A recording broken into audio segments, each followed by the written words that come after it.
Welcome back to the Convo Couch, everyone. Pasta Jardula here. And I'm Fiorella. And Johnny Sue is still spinning on the ones and twos. Thank you to all who just already joined in on that Rokfin right off the jump. Almost 30 people watching. If you're on YouTube, we appreciate you watching, but we love you to come on over to Rokfin. It's Rokfin. Sign up for free, advertisement free, and it really helps fight censorship, doesn't it, fam? Because we're getting demonetized, right? She's showing off her new cup. Fam, tell everybody how we're censored and monetized. we're demonetized, not monetized. Not monetized. Demonetized. Yeah, that's Fam, the way it's done. we're censored. We don't have monetization. That is a soft censor. It's a soft coup. It's a soft censorship. Hold on. Yeah. The empire loves to soft coup us. Yeah. And soft censor us. So that's what they're doing. So we still have, obviously, we're on Rokfin. We still are streaming on YouTube because we want to get the information out there. And I don't know. We're gonna continue pushing back on them. We haven't taken down any videos as of yet. Please join Rokfin, support us there. Join our Patreon, support us there. PayPal us and support us in any way you can. Of course, if you can. We're not demanding that you do it. I know these are tough times for everybody. I'm demanding. Okay. Join Rokfin and support it. Just subscribe if you can't. Yes. Yeah. Just subscribe. It helps us anyway. But we're trying to get to 200 endorsers. Yes. And we are 166. 166. So we're 34 away. 34 away. And you can, of course, like do it this month and then not next month, or spread it around, join somebody else next time. So Yeah. And it's so awesome because you guys have helped build the Rokfin platform. We have 35 watching right now. We used to have 35 total. So the goal is to get to 100 watchers every single time on Rokfin. There's a Super Ray thing where you can tip us. Even when you're not live, you can go and tip us. And a lot of you folks have done that. So I want to say thank you to those who've done. And right out of the gate, fam, Eric Ball says, keep doing what you do. Keep being you, boo, is what I'm saying. But he says, keep doing what you do. And that was Eric Ball. No offenses there. Said he gave us some love. And Trey Wright said, here's some money for some of my favorite leftists. That's right. Leftist libertarian here, fam. They called you a leftist? I thought you were a right wing. Oh, stop it. I'm a homeless I thought you were a right winger. I want to have Medicare for all, even though, you have to convince me that we shouldn't settle for the public option. I thought we were fascist adjacent. No, we're not. Okay. Don't listen. Fam, don't listen. The haters going to hate. And let the haters hate. If you're on the YouTube, swing on over to the Rokfin, Rokfin. Johnny has it pinned up there, so you can just easily flip on over. Right, Gamer for Life? We love you. Get over there. So, guys, we have a hefty show as usual. No, we're light packing over here, fam. So I had to take some stuff out that we're going to discuss. We're going to go over a bill Friday it's scary and it's good at the same time. This is how they do it. But first, we're going to talk about the Nancy Pelosi's call for a 9/11 style commission into January 6th. A lot of people haven't been talking about this. I know Steve and Glory did a show yesterday, I think, on it. Of course they did. They're awesome. But Nancy Pelosi issued this wonderful letter to us all, and I think Nancy Pelosi is actually fascist adjacent. Bam. 2 days ago, on February 15, she said, "Dear Democratic colleague, today we celebrate the birthdays of America's two greatest presidents, George Washington and Abraham Lincoln." Yes, wow. You fucking racist mother. I thought it was FDR and fucking Eisenhower. So George Washington was a patriarch of our country, blah, blah, blah, blah, blah, independence. He fought the greatest that the world would ever see. And she goes on to talk about George Washington. Abraham Lincoln saved our country from division by winning a war and the battle of ideas. It was all about economics, Nancy. He wisely said that if division and destruction ever come to America, it will come from within. In his Lyceum address, he said, if danger ever reach us, it must spring up amongst us. It cannot come from abroad. If destruction be our lot, we must ourselves be its author and finisher. I do agree with that. The destruction is coming from us, but it is not coming from who you think it is.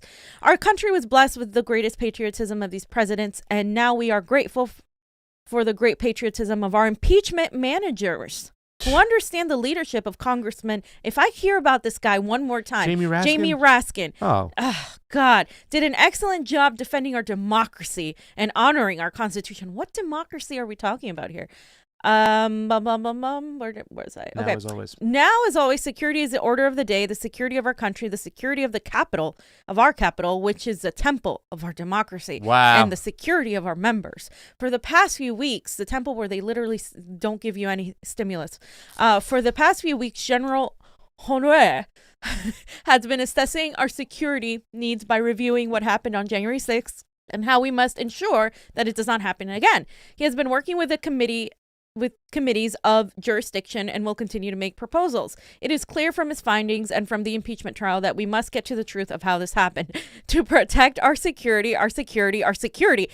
Did she say security enough? Our next step will be to establish an outside, independent 9/11 type mission to, quote, investigate and report on the facts and the causes relating to the January 6, 2021 domestic terrorist attack upon the United States Capitol complex and relating to the interference with the peaceful transfer of power, including facts and causes relating to the preparedness and response of the United States Capitol Police and other federal, state, and local law enforcement in the National Capital Region. End quote.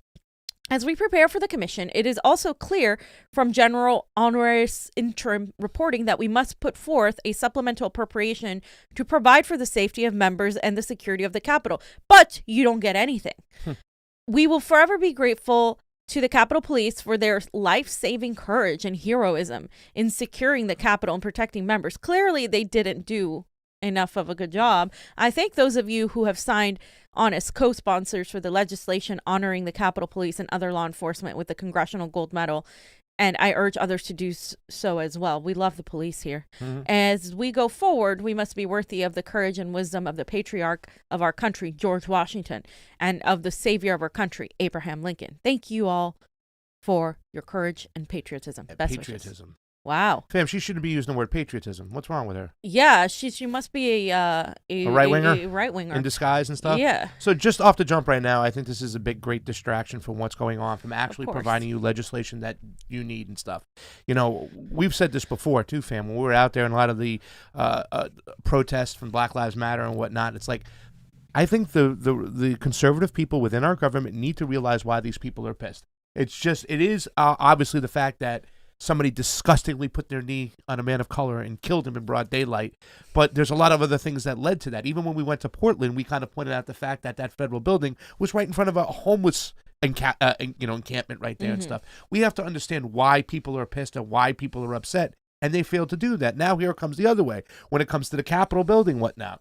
Why are these people out there? Why are they pissed and stuff like that? Instead of just kind of tossing them off and saying they're all domestic terrorism and they're all white nationalists, they were mostly pissed about the elections. But they don't want to talk about that, so they avoid that. And now here we go with the political jockeying back and forth. And at the end of the day, who suffers? You do, the people. You don't get your stimulus checks. There's a homelessness problem. It's still going out of control. We don't have Medicare for all, and it's in your platform. So stop with the fucking bullshit. This is not equivalent to 9/11. Was it right? Was it okay? No, it was bad. It had some serious situations and stuff like that. But you can't say that one side is political speech and the other is not, and keep duping the people just so you don't have to put out legislation and give us the checks that we deserve. So. And it wasn't just, it's not just that they're not ignoring the election fraud, they're vilifying anybody who talks about it. And anybody who talks about it, which is a problem, because even if you believe that Biden won fair and square and that he had 10 million more votes than Barack Obama, even if you completely discount all of it, it is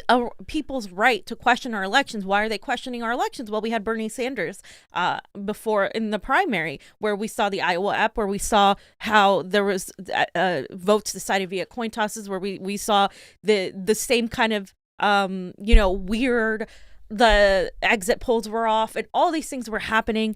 And even before that, in 2016, with WikiLeaks and how they manipulated that primary, and how they trashed Bernie Sanders again during the primary, and had then Russiagate. Like, you can't tell people after 5 years of promoting Russiagate that all of a sudden they need to stop questioning elections because your guy won. So this is, even if you want to discount all of that, people have a right to question. And so what you're doing is you're creating this idea that these white domestic terrorists are the biggest danger to our society, and she's using George Washington and Abraham Lincoln to say, well, it's going to come from the inside. Yeah, it is coming from the inside. The danger is this 9/11 style commission. When we're talking about what, and Steve showed the clip with Cynthia McKinney when she was speaking out about how these families were demanding an inquiry and they were demanding an investigation, and they weren't even getting answers. It's disgusting, and it's very manipulative, using people's emotions to try to push this narrative that these people are your focus, these white domestic terrorists, when your own government is playing politics and playing this political football with this whole situation. Because out of all the people that literally were killed in the Capitol police mob, riot, whatever you want to call it, definitely not an insurrection. The vast majority of the people died from a heart attack. The guy who was hit with a fire extinguisher we went over wasn't ever hit, didn't die from that, wasn't hit, like that. None of that shit happened. He didn't die because of that. They had to literally retract a story. The New York Times had to retract a story. And so how often does that happen? What? sorry to interrupt. But no, so it's funny. It's comical, fam. It is. And so, like, when they're basically, this is all manipulative and it's all bullshit, because not like the vast majority of the people, like, what's her name, Ashley Babbitt, she was killed by a police officer. So now all of a sudden we love the police, we're supportive of the more security. All of this is going to fall on the American people, and they're blatantly telling you this, but they're using it, it's okay because it's Americans, it's so sad that Americans did this to us, your own neighbor, how dare he. And so they want to turn you against each other even more than we already are. Fam, what do you say to people who say, well, fam, you're being insensitive to what was going on? There were white supremacists there. There were people who were nationalists that did storm the Capitol, and that is an issue we have to look at. And, if you don't say that if you don't look at this seriously, that you're being insensitive to that particular need. Because I do hear that a lot of people saying that out there. That's why I don't even respond to shit on Facebook, because immediately as soon as I say, well, I think we're avoiding what they're really pissed off about, it, like, oh, you're sympathizing for white nationalists, you're sympathizing for fascism. Right. What do you say to that right now in this particular situation and stuff like that? Nobody's saying that white supremacy isn't an issue at all. It's an issue. I mean, we have, KKK chapters, you have the Proud Boys are, they have their own beliefs, and they say many racist things. You have all these people that are the 3%ers. You have all these different groups of militia armed people, and they were there. Some of them were there, but to say that the vast majority of all those people were all of them white nationalists just isn't accurate. It's not even about how I feel about them. It's the fact that it's not accurate. I don't support the ideology of the right wing, but I do think that it's their right to question the election. That doesn't mean I support the issue itself of what they believe in ideologically wise. And so when you ignore that and when you make exaggerations, you are ignoring the truth in favor of the ideology that you back. And it's really hard, I guess, to tell the truth, because people, you get backlash and all this stuff like we've gotten. Yeah. But that we were there, and the vast majority of the people were there because they were pissed off about the election. In fact, Donald Trump's speech, 95% of it was about the elections, what's going on. The speech they said he incited stuff, even though he said twice, we're going to do it because we're the party of law and order, and we're going to march peacefully. Johnny, what are your opinions about that for people who say that you ignore the issue completely if you don't put it front and center and it's saying it's about white supremacy and nationalists? You were there and you heard the speeches, and we know that it was mostly about the election, but do you have any thoughts on that really quick? Because I'd like to get your opinions as far as what you say to people who say it, because that's immediately what they say on Facebook. And so I kind of have not gone back and forth with people, because I don't want to be thrown down as a person who's looking really insensitive to what's going on with the issue on what they're framing it to be. Well, we were there. Personally, when we were there, I didn't see any Confederate flags. There is video of a Confederate flag. I saw him. Yeah. A lot of people there had Trump flags and were yelling USA, USA. I didn't hear any racists yelling, like how I've been seeing in Spain right now, where they're saying that, there's neo-Nazis out there, like literally marching and shit.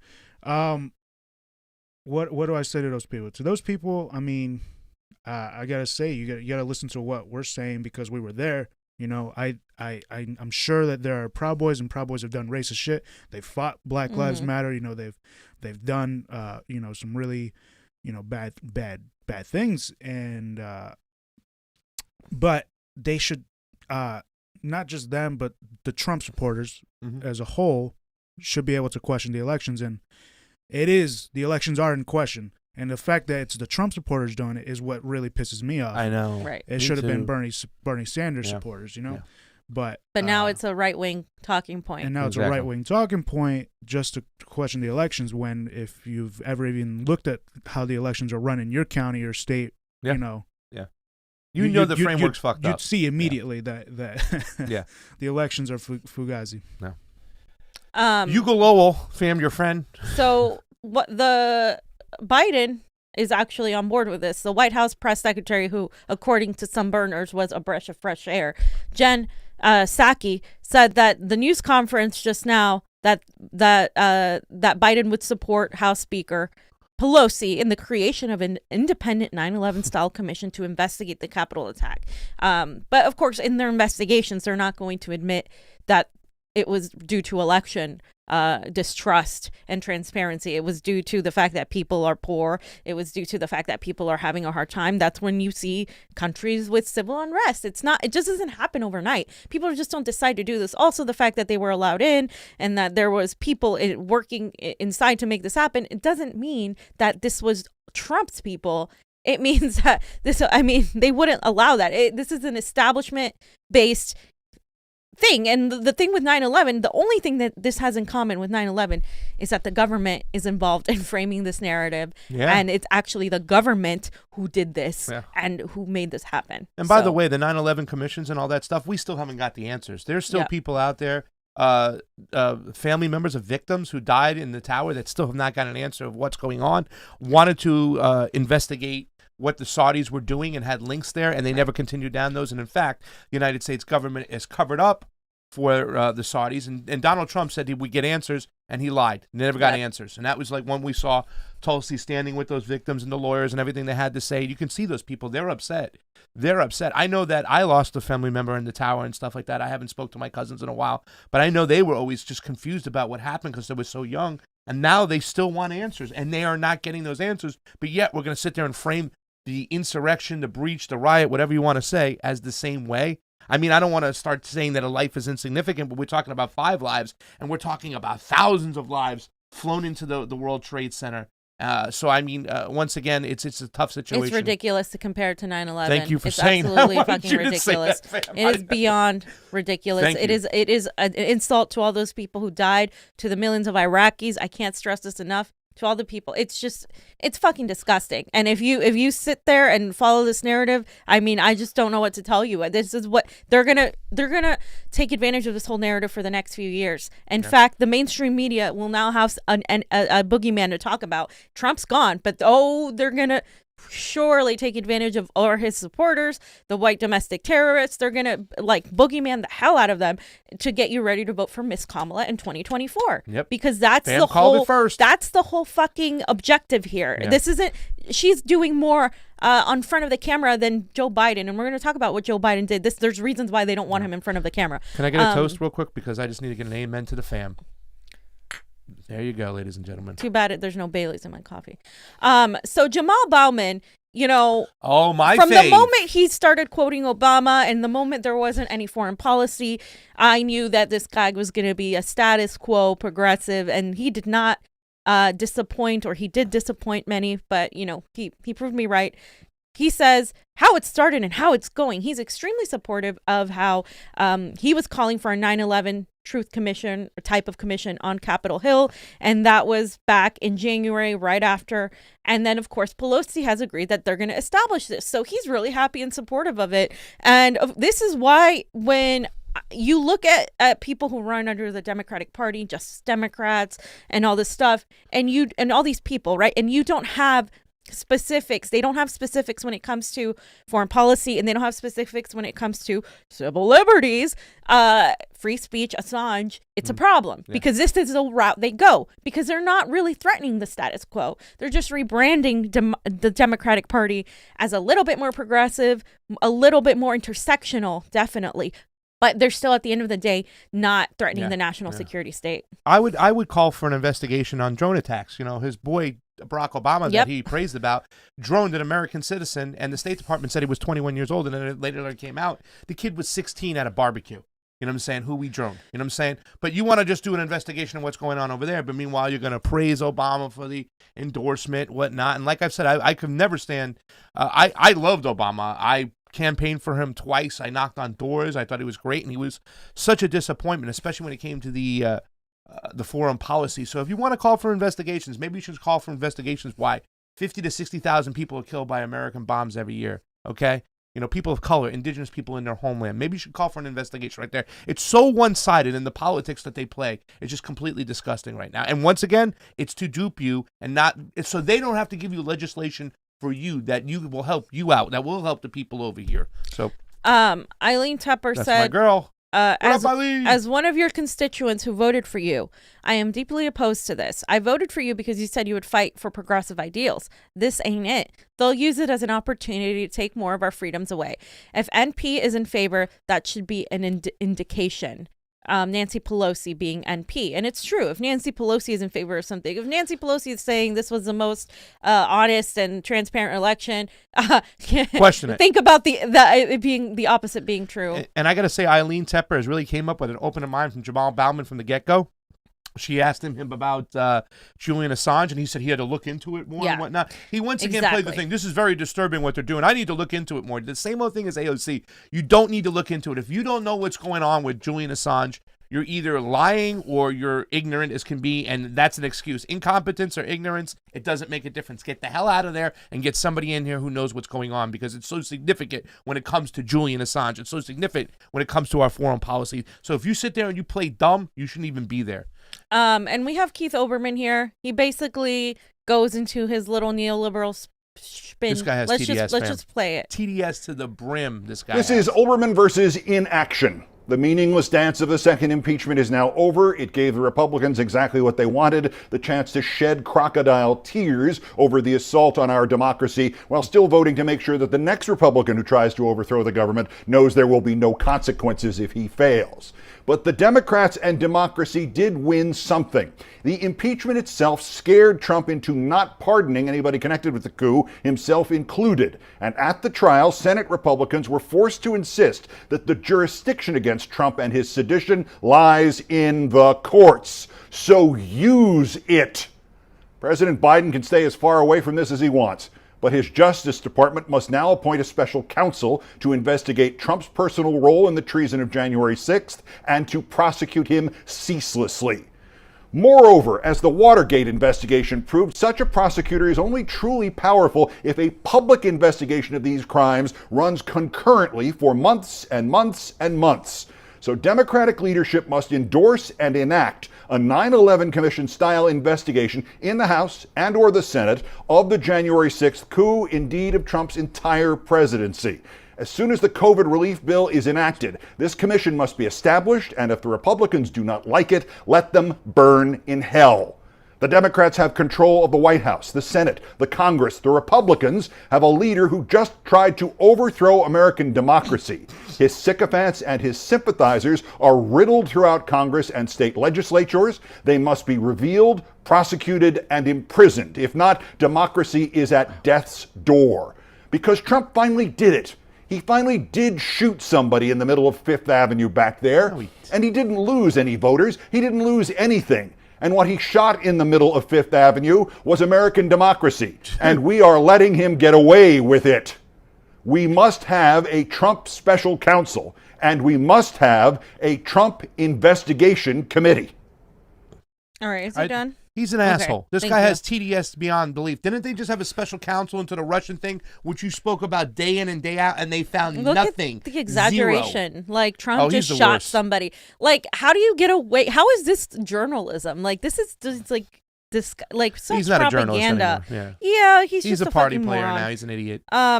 And so you can see how they're framing this narrative, right? This must happen. This is an attack on our democracy. suit. Trump shot all these people. Elitist. Like, meanwhile, you know, the Republicans played the clip where they were talking about going off with Trump's head and all this other crap. They're hypocrites. And all that does is push people away because the vast majority of Americans are independent or they don't vote. So, like, all you're doing is creating a stronger right-wing party because there's no real opposition party to the Republican or the Democratic Party.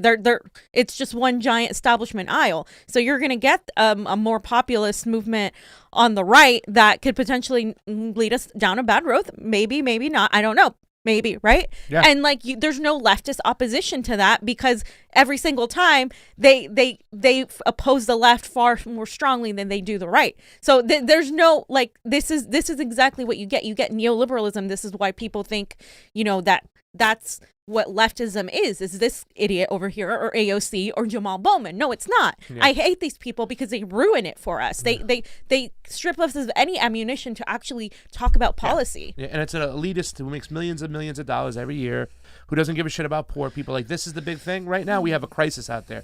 The homelessness issue is just growing. The homeless is growing in itself, too, as well. We're going on to almost 750,000 people on the streets, and we went down to Skid Row the other day, and it's awful. It's getting bad. It's expanding. People don't have, any health care in the middle of a pandemic. Right now, I'm sitting here right now. I'd like to go to the doctor and get checked up, fam. I can't do it because I don't have Medicare, and a lot of people lost their health care because it was tied to their employment. This is a major problem right over here. What he's talking about right now is political jockeying, and he's always had TDS, and he was behind the whole Russiagate narrative, and nobody paid a price for that. People who even lied to the courts didn't pay a price to that, but he's not retracting any of that bullshit. Fam, what do we got over here? So Thomas B. Harvey posted this, that the FBI arrested a BLM protester. This is what we're talking about, guys. This is what Costa and I have been warning people about. Claiming his social media posts show he is on, quote, a path to radicalization. Is that a bad thing? A judge determined he is dangerous because of these posts and held him with no bond. This is where we're headed if we accept this domestic terrorism frame. Yes. So thank you, Thomas, for that wonderful tweet and the way you worded it. Basically, on the article says, shortly after sunrise on January 15th, FBI agents descended with guns, draw on a squat red brick apartment, broke open the door of one of the units, and threw in a stun grenade, prompting the frightened property manager to call 911. Inside the apartment, furnished with little besides books and a sign declaring the revolution is not a party. Oh, I love this guy. The agents found their target, a 33-year-old U.S. Army veteran and self-described hardcore leftist who had posted a flyer on social media threatening to attack armed racist mobs with every caliber available. A shotgun and handgun were found in his apartment. And that's what they went on. So now your social media posts, guys, could be potentially used against you. I mean, if they think that guy's a radical, what are they going to think about me? I mean, what are they going to think about us who are talking about, the election? We're talking about Julian Assange and the national security state, who are against this 9/11 style truth commission for, 1/6/2021. Like, so by their definition, I would be a radical. It's insane, well, right? It's about the speech we talk about when that, we talk. If you're going to sit there and hold Donald Trump to a certain standard, a specific standard, it's going to be used against the left too as well. And that's why on that floor, they showed all the politicians who say, we got to fight, we got to get up here, Kamala Harris, all that stuff. We never said that those people should be held accountable for saying that they're going to fight like hell and all that shit. So now you want to move the goalpost and say, okay, you're going to do it against Donald Trump. If you do it against Donald Trump, you're going to do it against everybody. And now you're suppressing speech. Any dissenting voice against the establishment will be taken in. Look at it. They'll be taken in and they'll be handled accordingly if we allow this to happen, okay? Because at the end of the day, it's divide and conquer, have us fighting with each other, enact laws that one side will say is good, the other say it's bad, and then use it against everybody. And they will use it against everybody except the elites to keep their power and to protect their dollars. This was never about the right. This is about crushing dissent. Exactly. They use the right as bait. They use the right as they put the worm on the fishing pole to get the big fish. And that's what they're doing, because to them the threat really, anybody that's anti-establishment is a threat, but the left, if they were actually strong, if they were actually organized, they would pose a greater threat. And if people came together on the left and independents and all these people, all the working class came together, they'd be shit out of luck. That's what they're trying to avoid by causing a rift among the masses, making sure that the masses are focused on each other and not on them, because then that's fine, that they can continue as is, and they can continue to use this whole narrative of the white domestic terrorists is our number one problem, not the fact that your Congress people, your government isn't doing anything for you, not the fact that they're completely bought off by corporations, not the fact that they're supporting the U.S. is supporting coups in Ecuador, and their foreign policy in the Middle East is going to be absolutely destructive to that the countries there, particularly Syria, Iran. That there's potential for conflict with Iran. None of this stuff is ever talked about, because if you knew that, then you would know who your real enemy is. Yeah. So well, they make it a point to find things to distract us with, and not talk about the real issues that are like important to Americans. Like right now, I can't believe that a lot of people, even leftists, aren't saying like, listen, shut up with this 9/11 commission. Give us our goddamn checks. People are suffering. Let's figure out, we have a bill coming through we're going to talk about in a couple of days, but, why aren't we having small little standalone bills which deal with housing, which deal with Medicare, which deal with relief, which deal with small business loans? We don't have that. And they constantly do the same thing over and over again. They keep you distracted with stuff. They put out huge bills that are 800 pages so you don't read between the lines, or you have to be consumed reading this forever. Thank God we got Fee here who can read like a page like she's a beautiful mind. But that's what they do. You know what I'm saying? So to avoid giving you what you need, the help you need, and talk about the issues that are really important to everybody, they talk about things like this, and then people start fighting with each other, and it works almost every single time. And they use the media propaganda arm to distract you and to divide you further, which is why Donald Trump's lawyer went off, and like they're trying to paint him as this evil guy. I saw many Bernie supporters posting like, "Oh, Bernie caught this guy." Bernie was completely just what guy? Off. Trump's lawyer. They're like, oh God, we'll go into it later, but it was just bad. Like he was pretty much, carrying water for the establishment by saying this election was completely fine and all this stuff. Like he's become like a total cuck for the establishment. It's really sad to see. A lot of burners refuse to criticize him in any way, shape, or form. They're still, deifying him. They're still making him this martyr, and it's still about his fucking mittens. Well, those mittens are pushing and approving people like Avril Haines, like Anthony Blinken, like Lloyd. What's his name? Lloyd Austin. General Lloyd Austin from Raytheon. Fam. So come on now. It's gross, and they're also distracting people with stupid shit. This is what these liberals are doing. I think he's already got a contract out for Raytheon out of the gate. Lloyd. Oh yeah, he does. That hold my beer. That didn't take much time. 3 days ago, no conflict of interest there, fam. 3 days ago, we're talking about real news now, right? All this shit was going. This is the most important news of our lifetime.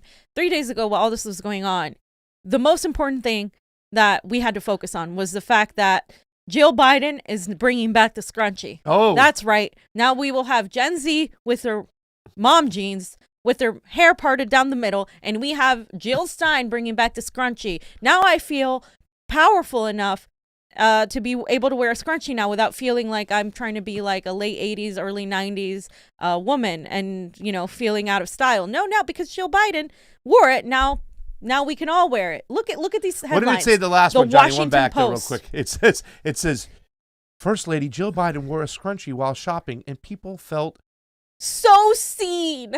So seen? What does that mean? That's Gen Z talk. Okay, you got it. But no, seriously, I felt so seen because she wore a fucking Tracy, scrunchie. She's wearing a scrunchie. I love this. Relatable woman. Oh my God. Just another badass woman rocking a scrunchie and visiting a local business. Keep sharing this stuff with us, Flotas. We need it. This is, the fact that she wore it, are those a bunch of Karens making statements? So part of what I never realized I needed was a Flotus and a scrunchie. Yeah, not a fucking stimulus. That's going to get healthcare. people food. Not an end to regime change. Right? Yeah. Not the freedom of the press. No. All I needed in my life. That's going to help small businesses yes. get the funding they need and whatnot. Do you feel seen, Johnny? Oh no, you don't, because you can't wear a scrunchie. I'm sorry. I'm going to grow my hair long again just so I can wear a scrunchie right over here. Guys, Pasta wore the Princess Leia buns, so maybe you can love put scrunchie. Talking about that episode, don't you? You can put a scrunchie now, one on each bun. If you grow it out, who wants to see Pasta grow out his hair? Like, I'm so excited. Anyway, so that was that section, guys. There's obviously we're going to be on top of that because that is yes. Scary. That is scary, scary, scary, scary. And I don't think people realize how scary it is. But Nancy told you, security, security, security. Security for who? For them, not for and like a violation of your privacy and your freedoms and a censorship of your speech for you. Yeah. the Capitol building, where so much great legislation has come So out, so much. much imperialist legislation that's It's bombed amazing people. legislation. You know, I mean, it's just disgusting right now. Fam, I think we should make a Convo Couch scrunchie. It says security. Oh my God, yes. Security. So it's a security scrunchie from the Convo Couch. What do you think, ladies and gentlemen? Give us your opinions. Like, share, subscribe. Get the Rokfin out there. We're almost at 75 people. We need 100. We have a lot of super rays there. We're going to get to this really quick Yeah, before 100. we bring on our next Yeah. guest. Is he there yet? No. Okay. So maybe we should just kind of go into... Let me go into the super rays, Yeah, and then I we'll thought figure you out were- what to do. You never gave them the email for the shirt. Who? I gave the email, theconvocouch@gmail.com. theconvocouch@gmail.com. And yours is out there, Embled Fate. Or is it Embled Fate? Sorry, typo. You never gave me the email to send the address for the shirt. Theconvocouch@gmail.com. I think you did. Theconvocouch@gmail.com. So send me your address, your size, and let me And we're know. going to have our store up and running soon where you're going to be able to get Fan mugs. fam mugs. Your hands I over think you they're guys. cool. Sure. Fam, stop. Okay. You get the fan mugs. Pamalam. Oh my God, here's a great Super Ray from somebody we love. Old school watcher, old school guy. He Tony always watches watches. closely. Tony does watch closely. He says, sorry I've been missing out, but thanks to Discord, I made it over here. Much love, fam. Where have you been, Tony?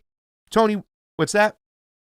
I mean, yeah, we were worried about you because you are in Texas. Johnny just said, is he good because he's in Texas? Tony, let us know what's going on. And Tony, let us know. You're old school. You've been around for so long. We got to get you another shirt. He's got a black Convo Couch shirt. He Let us does. know if you want a Defund the Pentagon or a Vegan But Will Eat the Rich or fam shirt, whatever you want. Let us know, Tony. We'll send you one out. Thank you so much for supporting us from the get-go, from the beginning. Tony's been there. He's always And watching Tony, us closely. we're going to talk about Texas later on the show. Yeah. All so. my exes live in Texas, Tony. Well, Melissa. they're all cold-hearted. Yes, they are. They're cold-hearted now. Melissa Petrovich, thank you so much for the Super Ray contribution. It is always appreciated on the couch. Jesus Christ. She left it great, so I had to do that for her because she didn't leave a comment. Andrea, here's Andrea. To borrow a phrase from Archie Bunker, Pelosi, will you stifle yourself? I did that in the Archie Jesus Bunker thing. Christ. No, I don't know what's going on. Sorry. Hunter Carranza, thank you so much for the Super Ray. It's always appreciated at Couch. And Ross Iron Coil, thank you so much for the Super Ray. 82 people. We need 18 more. And remember, ladies and gentlemen, we're only 34 away from getting to 200. Make that happen for us if you can. If you're in a place to do that, do so. If not, just watch. And this is Ross Iron Watch Coil. closely. Watch closely like Tony. I think this spectacle is just sad evidence of how utterly removed from the life of the majority that the establishment is. In other words, they are gone, fam. These people who were in power for so long, I would argue that they're in power because of our elections not being Hashtag straight. yeet the rich. Yeah. Hashtag vegan, but we'll eat the rich. Vegan will eat the rich. Otis Buckley, how you doing, Otis? Good to see you. Since you were on the scene on January 6th, I have a quick question. Did you see that Noose or George Floyd murder reenactment when you were there? If you saw either, why did you fail to mention Did that to the not. people? We did not see any of Nope. that. You know what I'm saying? Like I Where said, are you getting this, by the way? Because Yeah. I haven't even heard of that at Yeah. all. Also, do you think people you are supporting will benefit the movement more than the people you are pushing away? Who am I pushing? Who are we pushing away? I think the only people we're pushing away are people who are falling for this whole narrative. Like, there's a difference of standing against white supremacy, which I do, and so does Pasta. Real white supremacy. We talk about how imperialism is one of the most racist things you can do. Then just simply regurgitating mainstream media talking points. I mean, that if we're pushing away people who want to follow the state narrative and not question and have Trump derangement syndrome, okay. Yeah. Like that's all we're doing. If you're suggesting that we're uniting with the alt-right, you're entirely false, because none of us have ever. We're getting like smeared by people who voted for Joe Biden, while Pasta here voted for the fucking socialist Gloria La Riva. Well, Like, we all did. and Johnny, and we had these socialists on, and it's just hilarious to me that simply because we were there and we have a completely different experience than what the media told you. Yeah. And people, and even like people who were watching in real time were saying that during the impeachment trial, they made it look like something it wasn't.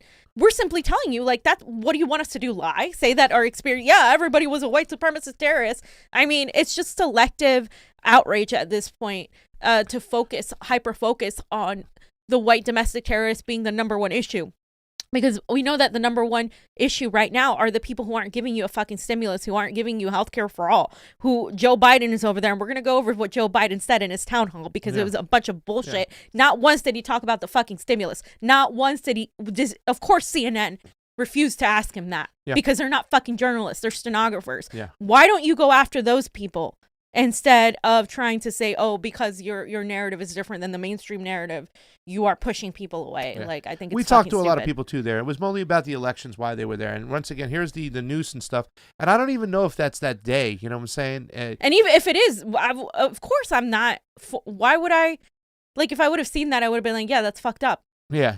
And also, too, once again, the guillotines, the nooses and stuff, aren't they directed at the politicians? That's the thing. Is that they're saying? The noose is totally directed at the politicians. Yeah. You are framing it like this is directed at George Floyd. I know for a fact that somebody there had a sign, I think it was in our video, that said, I'm scared of I'm scared of Kamala Harris. No, it says, I'm scared of Joe Biden. I'm even more scared of Kamala Harris. Yeah. Like, they were talking about going into Nancy Pelosi's fridge. Dude, are you going to sit here and defend Nancy Pelosi that she needs to be removed? That's what I don't get. These people are like, oh my God, now it's an attack because the Capitol, our symbol of democracy, was attacked. Like seriously? Like, since what has been done for the American people there? Like, seriously, I'm asking, like, what has been done other than screwing the working class of this country? Yeah. And I gotta tell you something, Otis, too, as well. Once again, this is also, too, about the way they frame political speech. You know what I'm saying? And what's going on. And we said this before. You know, once again, we're not going to condone buildings being burnt down and whatever, but, you know, you have to ask, why are these people upset? What's going on? And if you say if one side is a domestic terrorist, what are they going to say about the other side down the road? You know what I'm saying? I literally just showed you they just did. Exactly. They're jailing a BLM protester. And we thought it was ridiculous when they said that they classified all Antifa members as a domestic terrorism. You're just opening up the shit gates, because now what's going to happen? The left is going to come back and say anybody who's a Trump supporter is a domestic terrorism. And what is it? They go after people. Cory Bush is a disappointment. She has been a big disappointment and stuff. So, Otis, we just disagree with you respectfully, and we're glad you still watch the show, and we can disagree with you respectfully.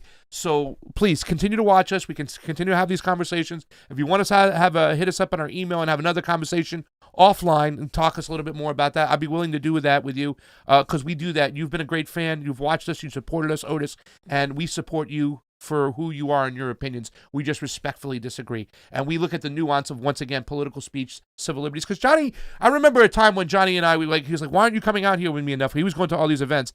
And I was like, I don't know, Johnny. I feel like they're stormtroopers. I want to hold the politicians more accountable than the police officers. He goes, yeah, but this is a violation of our civil liberties. And you're a civil liberties guy. And I was like, you know something, you're right.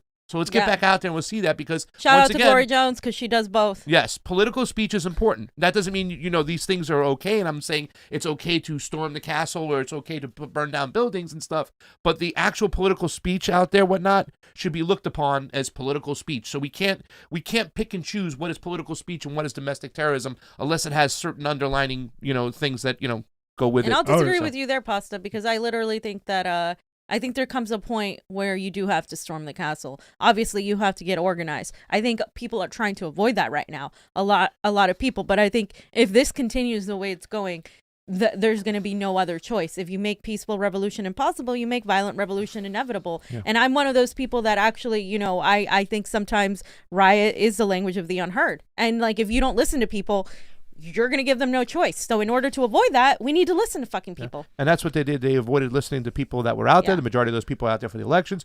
They did not listen to the people out in the streets out there. And all they did was, Antifa is a terrorist organization. It's like, no. The one thing that Joe Biden did say is Antifa is an idea, right? It's a decentralized kind of organization. And to say that they're domestic terrorism, it's wrong, because it's just, you know, one person over here is different than one person over there on each part of the thing. It's not a monolith whatsoever. So, Otis, thank you so much for the super. Send us those videos to our Gmail. Yeah, send it to theconvocouch@gmail.com.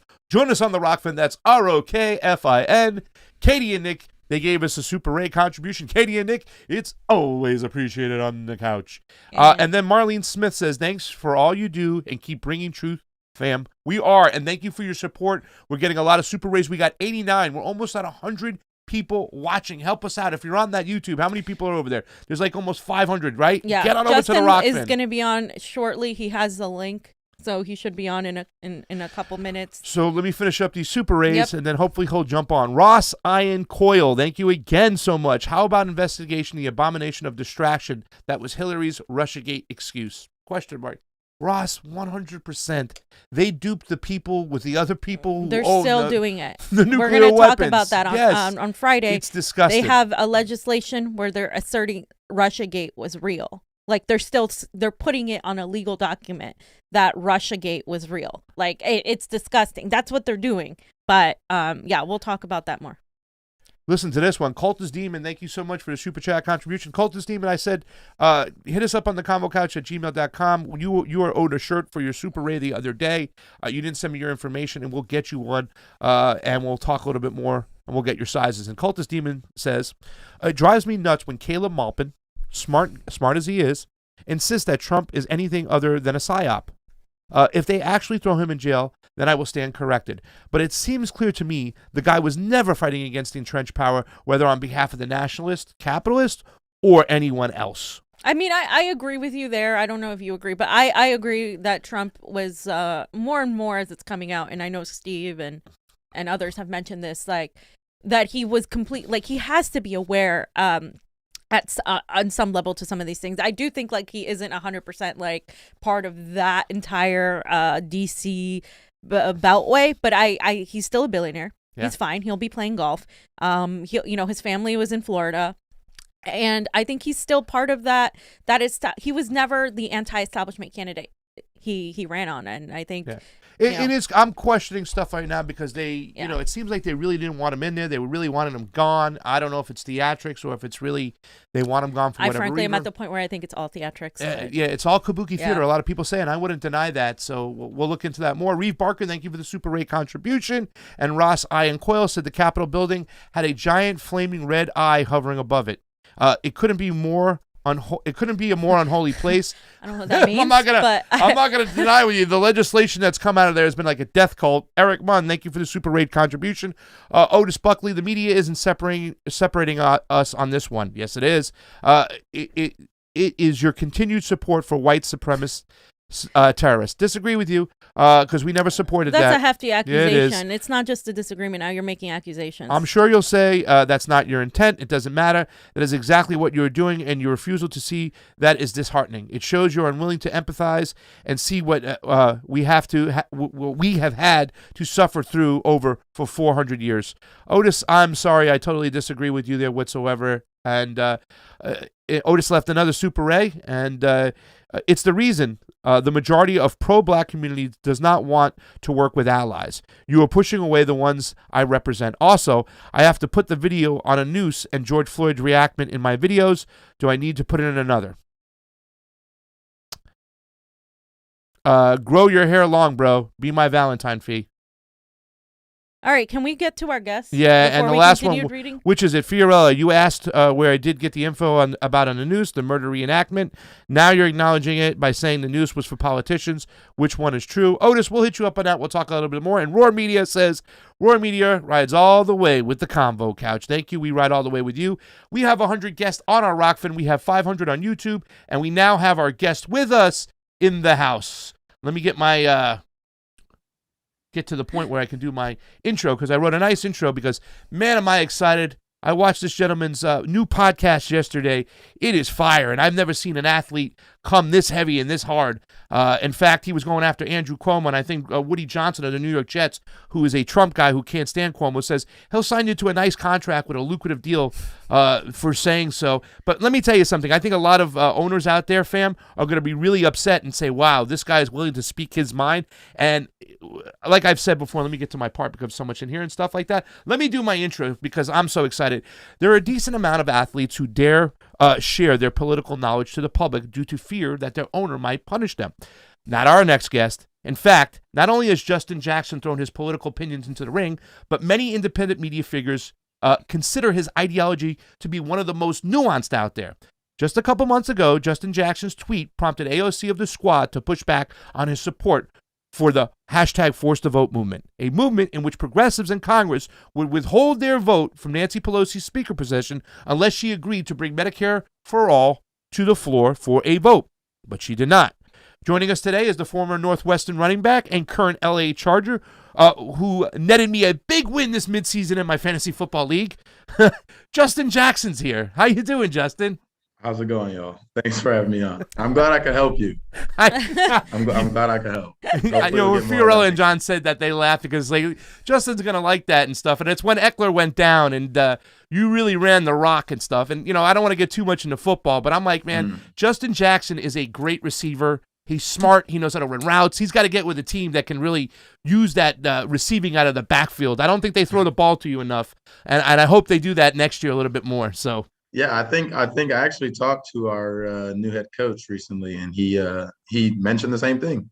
So I'm glad that you might be in line to be a NFL head coach with the way you're thinking. Yeah, no. Well, listen, Justin. I mean, let me tell you this he right now. He watches enough football. So. Yeah, I mean, let me tell you something. This is a very. I've been wanting to have you on for a while. And I think the timing is amazing because I watched your podcast yesterday and I was like, oh my Lord, you know what I'm saying? I think about guys like Michael Bennett who've been politically involved and somewhat nuanced, but you're on another level over here. And you're talking some certain truth that a lot of people won't dare to talk, especially a lot of football players in today's kind of climate. But let's talk a little bit. Let's just jump right into this whole thing because I am super excited. And we're going to put you under the microscope over here. We're going to hit you with some hard questions today. But thank you so much for joining us here. And just we'll tell everybody at the end about your podcast. We'll get to everything. Okay. So, Justin, let's just jump right into it. You said the Medicare for All movement was important to you because you lost your mother at a very young age due to breast cancer. However, listening to your podcast yesterday and reading a lot of your tweets, your political knowledge is broad. What propelled you to get deeper into politics? That's what I'm wondering. It was really the 2016 election. And so I went to, like you said, I went to Northwestern. So in 2016, I was 20. I was a junior in college. And, Northwestern is a very, liberal, elite liberal institution. And so just around the campus, there was a lot of people talking. Obviously, it was Clinton versus Trump. It was people were actually, and even myself, I grew up in a pretty liberal household, but we never talked about politics. And so that was kind of the first time I was politics was almost thrust in front of my face. And so I started just doing more research on it. And obviously I kind of knew that I didn't want Trump. And even in my political ignorance, I knew I didn't want Trump because, everything he was saying and everything he stood for, all these things. I'm like, okay, I don't want Trump. Do I want Clinton? And I'm like, I don't really know much about Clinton, but something that is very pervasive in the Black community, which is something that I hope to usher change in, was that a lot of people think of the Clintons and Bill Clinton in a positive light in the Black community, which is super upsetting, obviously, because he was one of the worst presidents for Black people that we almost, definitely in my lifetime or in most of our lifetimes. So I wanted to do more research on that. And I was watching cable news, I think, and I wasn't learning anything. They were just talking about Trump 24/7, his tweets, what he was saying, all type of stuff. So I felt like if I actually wanted to contribute anything, change people's minds, whatever, I actually need to get more knowledgeable on politics coming from a place of political ignorance. So that's when I kind of started finding independent left news sources on YouTube. And that was kind of my first introduction into the left political space, was in 2016. Yeah. Did you have a favorite, by the way? I watched TYT. I watched Secular Talk. I watched Jimmy Dore was on TYT. He did the Aggressive Progressives. Man, I'm dating myself. I think I started reading some newspapers like Jacobin, I think at the time, and maybe The Nation, or just some more independent news sources as well.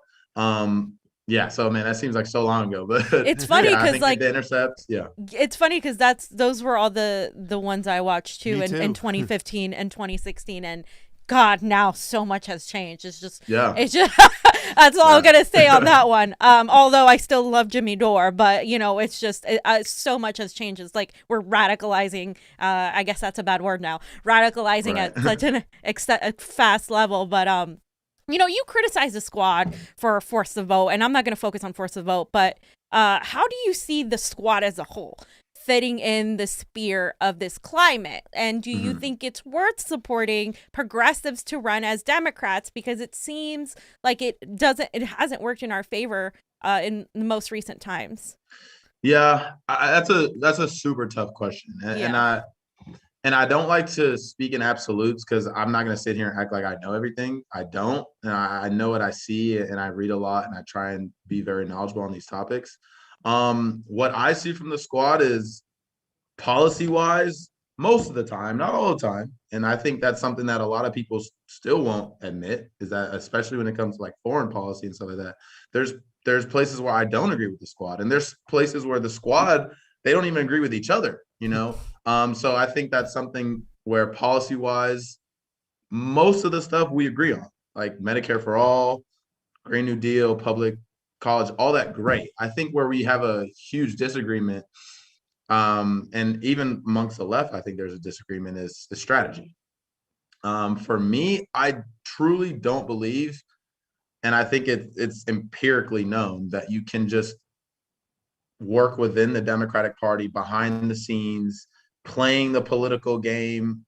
Like that's never going to net you the outcome that you think it will or that you want it to. Why? Because you're playing the game within a system that's completely rigged for the establishment.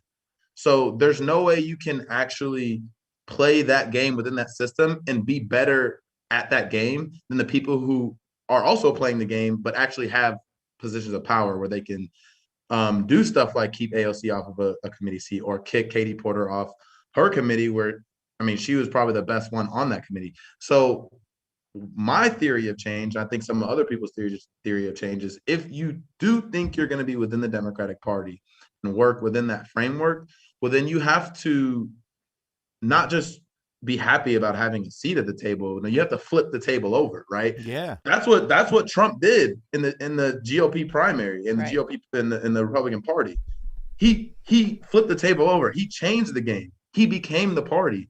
But what did he use? He used the people. He used the base, who was very angry and upset with the establishment and was ready and ripe for change. He took that. He took all that anger. And he obviously, I mean, he's the best con man probably ever. I mean, he made it to the presidency. So he took that, he used it for his advantage, and he won the nomination. My theory is that there's a lot of people in the Democratic Party or on the left, broad left, who also are ripe for change, or people who don't vote, who should be in the Democratic Party if they're actually support working people, right? You can actually get those people, but you have to show them that there's a contrast between you and the establishment figures of the Democratic Party. If you're just going to toe the line and be a part of the party, well, then a lot of those people are probably just going to see you as the same as Nancy Pelosi, when you're not. And if you're not the same as Nancy Pelosi, then you have to actually show that contrast. Yeah. And I will say, I have been seeing them, at least in the past few days, speak out about Joe Biden and some of the people in the Democratic Party, which they really haven't done up until this point. So hopefully that can continue. Hopefully they are maybe starting to get a little more frustrated and start to actually speak out and withhold their vote and actually, perform and act as a coalition. But that remains to be seen. Yeah, I mean, it's sometimes, though, it feels like when people speak out against Joe Biden, it's really easy to speak out against Joe Biden, but to actually challenge Pelosi on legislation, that's where I have a problem with. It's really easy to tweet. It's really easy to say all these things, but actions are what I think the American people are wanting more than ever right now, right? So like it's just it's hard to say, and I think if it's all theater or if it's like they're actually going to do something, because I mean we're hitting a breaking point right now where it doesn't seem like we're getting anywhere fast enough for the working class of this country that's pretty much just so downtrodden and just so like there's really few solutions other than literally giving people a stimulus, giving people health care, and Joe Biden literally denied what he ran on. He ran on the $2,000 and he ran on student loan forgiveness for up to $50,000, and he backtracked from all of that, and he's gutting Medicare. So if you're not 100% opposing that and using your leverage as somebody that has 10 million followers on Twitter, Mhm. what are you doing, right? Yeah, no, I agree, and I think the left, especially the progressives in Congress, they almost neuter themselves as if they don't have power. One, they have more power than ever now because of the slim House majority. So they have literally more institutional power than the left has had since, I don't know, probably when they were actually real socialists still in the country, in government. But they, like you said, they have a very large public following, and they can actually enact change and use that public following to call for strikes, to call for different movements, to call for pressuring. Like you saw with impeachment, Yeah, they I was about to actually say something. moved the party on impeachment, because when that first came, like all that stuff first came out, Pelosi and them were saying, like, I think they were talking about censoring or some of that stuff, and they were like, all the progressives were like, no, we need to impeach him. Here's your representatives. Make sure you're calling them so that we can get him impeached. And then like a few days later, Nancy Pelosi was like, all right, we're going to impeach him. They actually moved her and the party on that, right? But if it's something that is not, the party doesn't, I mean, that's not really going to lose the party any points. It's not going to lose the donor base any points or, anything like that. So are you willing to do that same thing for something like Medicare for All, something like student debt cancellation? Are you willing to do that and actually move the party to your position when it's something that the party, obviously the establishment of the party, does not want? Yeah. That remains to be seen. It's funny because AOC's, what people were telling about forced to vote, it's like, well, we have to get these Democratic progressives on record on this vote, whatnot. And she's like, well, look at the co-sponsor list. But then she used the same argument with Donald Trump about the impeachment. It's like, well, it's not going to happen. She's like, it doesn't matter. We have to get people on the record for this vote. It was like, hello, you just exposed yourself. So, I mean, it's so ironic. The irony meter went really high on that one. So, yeah, no, for sure. I think that's a huge double standard. And I think it was very bad timing on her part. But I think it just shows that really within the DC bubble, if you're not pressuring your politicians, they are politicians. They're going to bend the pressure. And so if the left is not pressuring them, they're getting pressured from the right within their party and the right in general. And I think she and the other squad members have fell kind of victim to being like their mind kind of being warped by that DC bubble and by all the right-wing attacks.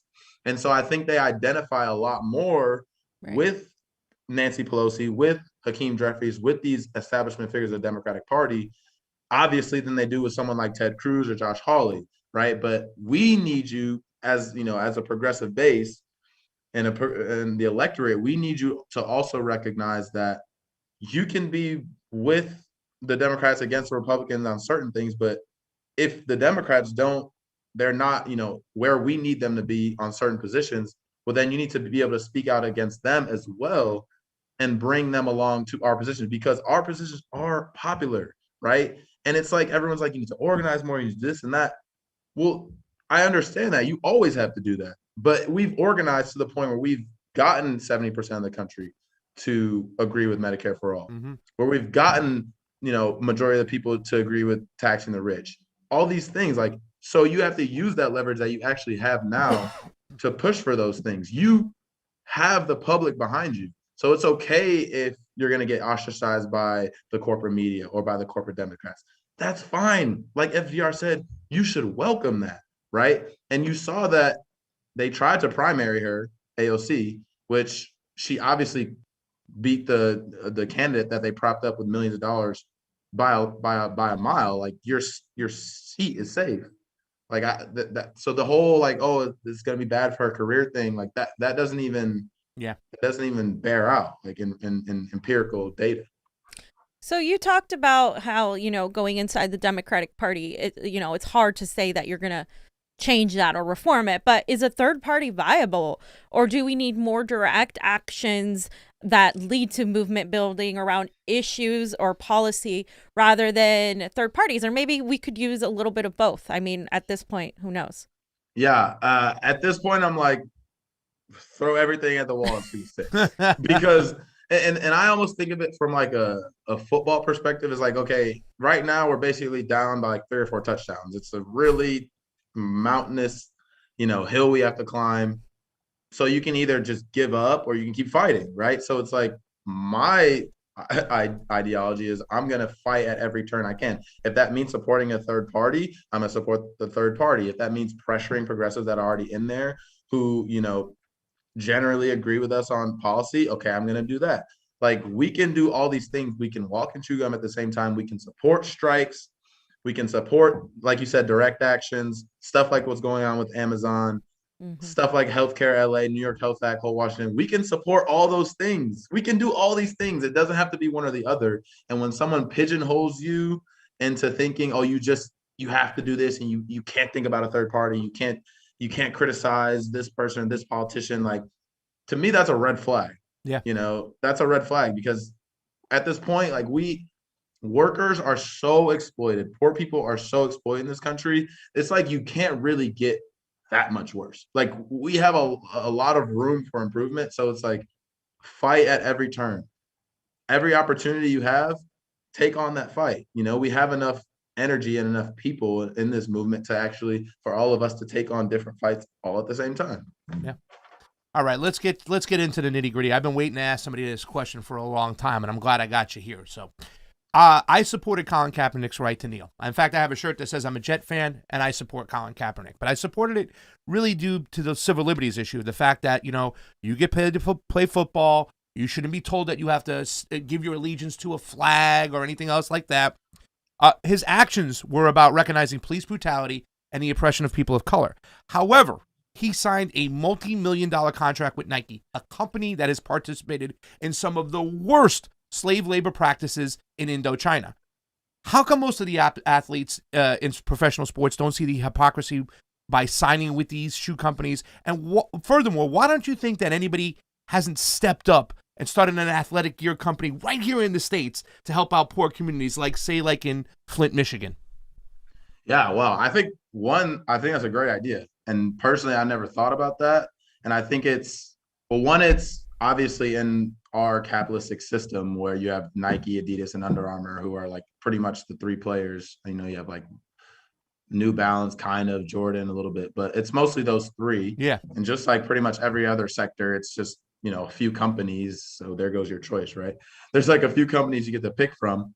So I think that's a great idea. I think there's a huge barrier to entry on that front, but I think that's something that I think Colin should start. I think he's got the capital and the means to do that. And I think that's something that he should do. As far as why he signs with Nike, I think Nike actually does a really good job of playing the both sides game. Because they do support a lot of like LGBT causes. And like you said, they were willing to sign Kaepernick and all that stuff. But when it comes down to they've made a judgment that doing that will be more profitable than not, right? They're a corporation, and this is what corporations do. It's all about profit motives and bottom lines. So I think people need to start realizing and seeing that. And I think the information is widely available, but people don't really seek that out because to them, a shoe company is very benevolent, right? It's not like a pharmaceutical company or like a weapons contractor. It's just a shoe company, right? It's just, it's just shoes. So I think we also have to do a better job of displaying that, speaking on that, speaking about that, and speaking out about that. Yeah. Now, I will say you can't, you literally, if you play in the NFL, you can't wear anything other than Nike, Adidas, or Under Armour. You get fined every single game. You get fined at like $5,000 or $10,000. So, you almost have to wear. Now, you don't have to sign a deal with them, but you almost have to wear one of those three cleats, which is unfortunate. But the NFL is a corporation and they have rules.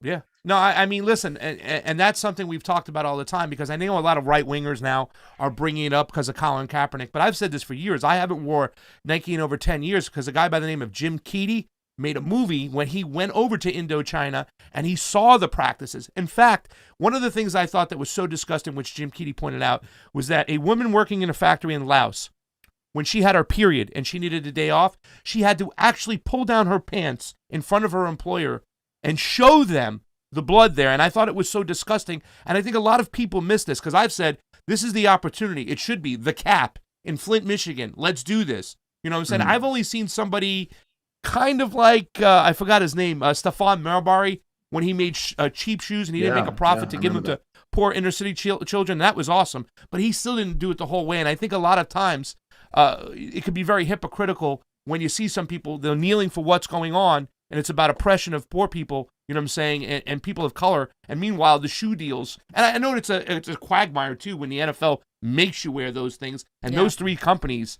they're the worst when it comes to slave labor practices. So I'm glad you pointed it out. Maybe down the road we can start the JJ, the Justin Jackson in Flint, Michigan. We should do it because there are people there in that community. You know, Michael Moore pointed out they were starving and they wanted to do this, and they approached the Nike CEO and he said no. You know what I'm saying? So we'll look for that down the road. For sure. And let me just mention too, that's why we need global worker solidarity too. You know what I mean? If you can recognize it here, that people are being exploited here, then you should be able to recognize it internationally. Just because they're in a different location on the earth doesn't mean that they're any less, valuable as a human being. So I think that's something we need to be speaking out about as well. Absolutely. Good point. This next subject, we're a little split in the Convo Couch over here about, we talked about the situation, and I'm very curious to know how you feel. Malcolm Jenkins, he made that video blasting Drew Brees last season over his comments about kneeling during the national anthem.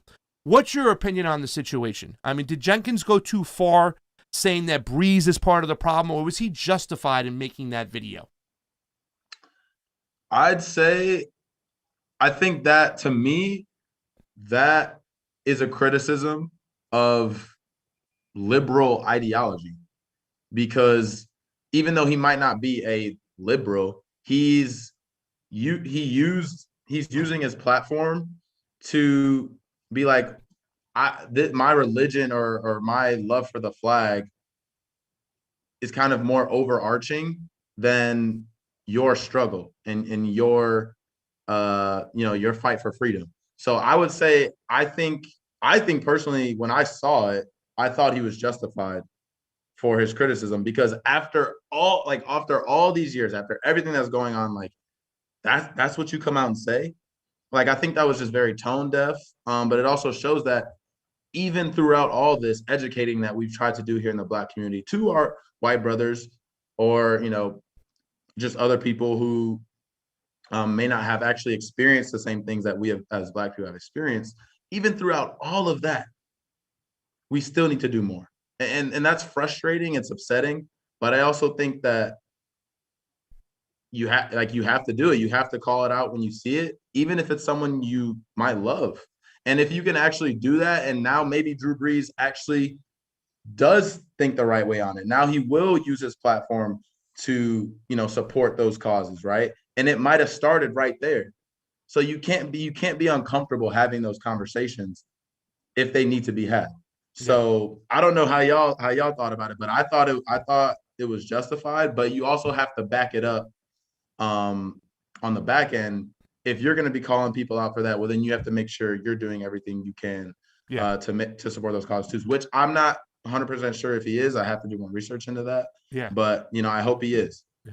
I just want to say that I think me too, I'm a little bit against the way Malcolm Jenkins did it. You know what I'm saying that he was part of the problem. And also I'm with the mindset that Malcolm Jenkins has that contract with Under Armour, right? You know what I'm saying? He has a deal with them. And one of the worst practices, again, against, oppressing people when it's Honduras, Salvador, Indochina. So I think that's why I said, and here's something too, Justin.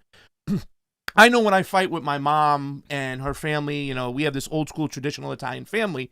And if you talk against people who, died in war or whatnot, they look at that because of their empire education as being wrong. Now, I agree with actually Jenkins' argument that Drew Brees was being a little insensitive the way he started off saying, I will never agree with anybody disrespecting the flag. But that was his own personal opinion. And how do we get across to these people if we kind of demonize them and we say, you're part of the problem? That was the phrase that really bothered me when it came to what Malcolm Jenkins did. And like I said, he should be backing it up with not having contracts with people like Under Armour when they do what they do. So that's just my personal opinion, and I'll let the couch give their opinion, because I just wanted to know your thoughts on this one. We had a very, very divided opinion on this. I thought that Malcolm Jenkins did nothing wrong. I thought that his video was genuine, and he felt slighted by his teammate who he goes on the field and, Pasta describes this all the time. When you play football or sports, it's like they're your family, right? And like it felt like Breeze was ignoring his plight, maybe not on purpose, but just like he doesn't know what the significance of that has to a black person. It just felt very, I agree, tone deaf.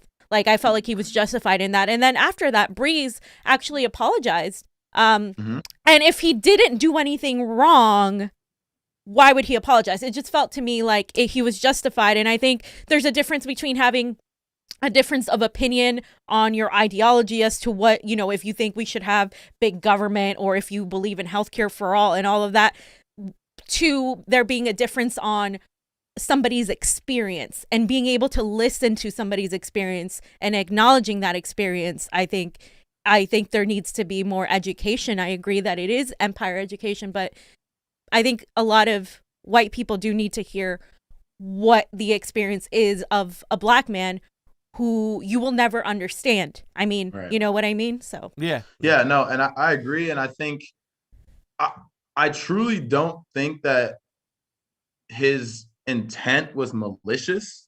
Right. But after, like I said, after all these years to peddle that trope of like it's disrespecting the flag, I think that probably is what set Malcolm Jenkins off.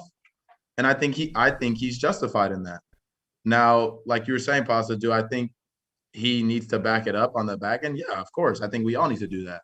I don't think you can talk out of one side of your mouth and then go do something else behind the scenes. But I think in his criticism of the statement, now, whether you want to say, I've seen people say, personally, I'm going to stand for the flag, because I want to, but I support my brothers who, decide to take a knee. Like, that's all. That's it. That's all it takes. You know what I mean? You can, as an American, you have the right to do whatever you want, but so do they. Right? Yeah. And that should, and I think it was frustrating because this was after 3 or 4 years and during the BLM protests and everything. We've already been over this a lot. You know what I mean? And you're in a majority black city, like you can't be peddling that talking point that's just been debunked so many times. And I think that's where the frustration set in. And I understand that. I really, and that's the reason why I think I took a little bit of pushback when it came to Malcolm Jenkins's, his statement, because Drew said, I will never agree with anybody disrespecting the flag. You know what I'm saying? And that's his own personal opinions and whatnot. I don't ever thought that he said you shouldn't kneel, because I think he made it clear that that's your right to kneel. That's my right to stand. This is the reason why I do that.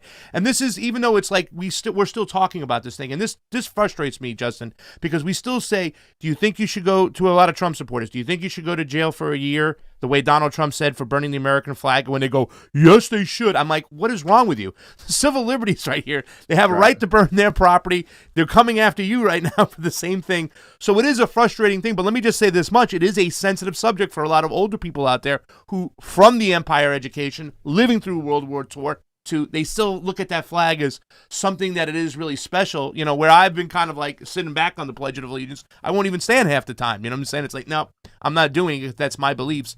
So it is one of those gray areas, and I do really appreciate your opinion on the whole situation. Yeah, for sure.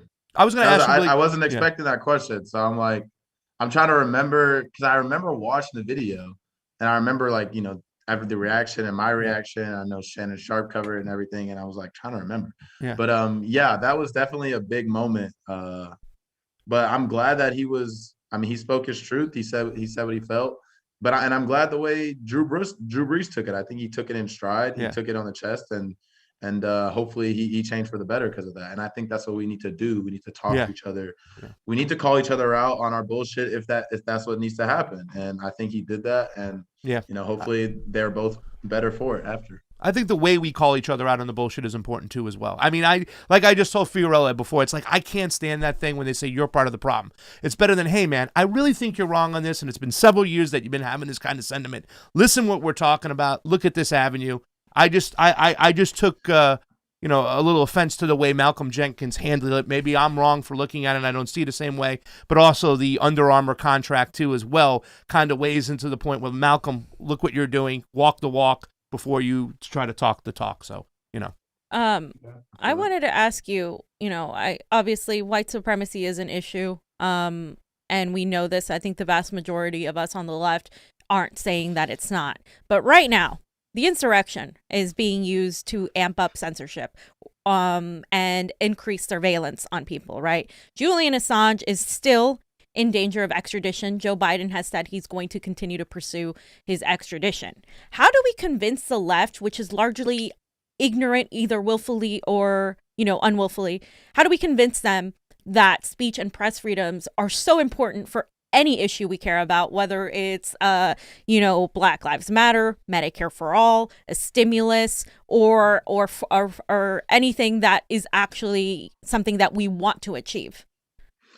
I mean, you can just look at the empirical data. It's almost like you don't even have to, usually you're like, oh, this is going to come back to bite the left eventually. Like, no, it's happening now. It's already happening. There's always, if you allow censorship to happen on the right, there's always going to, the establishment, the people in power are going to want to silence dissent. If you allow them to silence dissent on the right, they're going to silence dissent on the left too. Yeah. So, I think you just have to show them the empirical data. I don't know how else. They should be principally against this, like I said, just off principle. But it's frustrating for me that there were some very progressive lefties calling for censorship as well. Yeah. And that's what's most scary to me, because it's like, if we don't have anyone in government pushing back against this, then we're really in a bad spot. So I think, like I said, you just need to kind of educate people. Like, look, the left is always the one that ends up getting the biggest, the most, I guess, the brunt of censorship, and then we're already seeing it. I guess weeks after they were calling for it. So yeah, you just have to educate them on that. And in your show, from what you spoke yesterday, I'm like, watch, they're going to censor this guy right here. There's no athlete talking this kind of stuff over here where he's calling out Cuomo and stuff like that. And I hope people take note of this and stuff, because the NFL is going to protect their product no matter what. So I'm fearful they're like, well, whoa. We were making jokes about it the other day. It's like, well, Woody Johnson for the Jets would love to sign Justin because he hates Cuomo. But I don't believe he has that sentiment. I believe he's going to have the opinion of like, wow, if this guy's going to speak out over here, who else is he going to speak out against? We got to silence him. So all eyes on you, my man. Yeah, we'll see. Yeah. I guess I'll find out when y'all find out.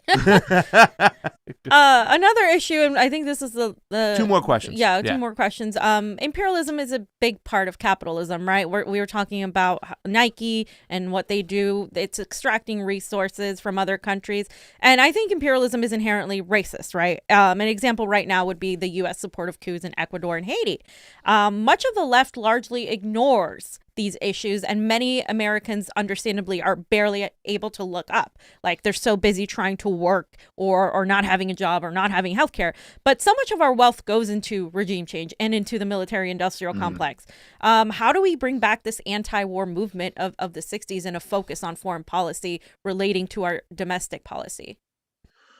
Man, that's a big question. I think we got to continue to use our platforms to speak out against it. And I think, to me, I always try and I like to use what happened during the BLM protest, because I was in LA, and I think I tweeted about this too. And I was like, well, of course, having National Guard on every corner, like, it's frightening. It's like unnerving. You don't like that. It makes you feel, doesn't really make you feel safer inside.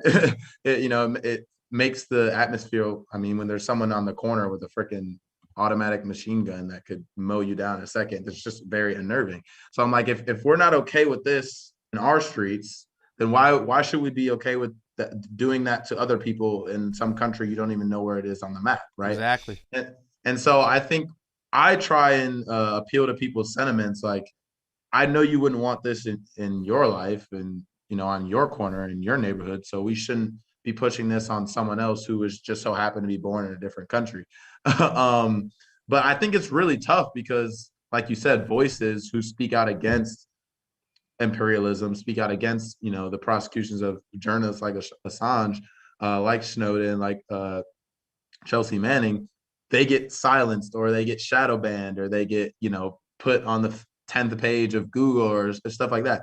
So you almost have to speak out about it 10 times as much as you speak out about something else, just to get your point across or to be heard. So I think we just have to keep talking about what else can we do. We have to use our voices, use our bodies to actually put ourselves out there in the streets. Just like I said, I think it's one of those all hands on deck type approaches, because to me, it's a very, very important issue. I'm damn near a pacifist, I feel like. But it's something that, a huge reason why I didn't vote for Joe Biden. Why Awesome. I just will never support someone who is a warmonger. I just can't do it because Awesome. that feels like I'm endorsing and giving my support to someone who's terrorizing people around the world, and that's just not okay. I don't care what party you align with, or who you are. Yeah. It's funny because the last question is going to kind of get into that, because we've talked about this before. Last season, a lot of NFL players wore racial justice cleats, a lot of Breonna Taylor cleats, Black Lives Matter cleats. And we were wondering, since you're such a nuanced political guy, if you would consider wearing, I gave 4 choices of the messages you could wear on your cleats, and maybe you could consider wearing these for 1 week of the football season. Now, obviously, I would have liked to have cleats that say, end imperialism, Right. abolish the CIA, defund the Pentagon, but we're not going to push you that far. So I came up with 4 different types of cleats, and I was wondering if, number one, we can make a tweet on this, maybe get some opinion from the Convo Couch. But here are the 4 that we're asking you to wear for 1 week, and just consider it. Number 1, end poverty. I think that would be great on the cleats, end poverty, because once again, we're focusing on the people upstairs to do something rather than just, the citizens, the way they behave with one another. Number 2, housing is a human right. Once again, another one. The third one, free Assange. Tough one, but if you could do it, that would be awesome. Or number 4, Medicare for all. Yeah. I don't know if the NFL will approve these right now, but if they're allowing political statements on cleats, maybe you can wear one of these 4. And which one would you like to wear the most of those 4? Yeah, that's tough. A lot of wows today, Justin. I love these questions. Considering I'm in LA, I would love to wear housing is a human right, considering we have homeless people literally on every bridge, on every corner, almost every corner.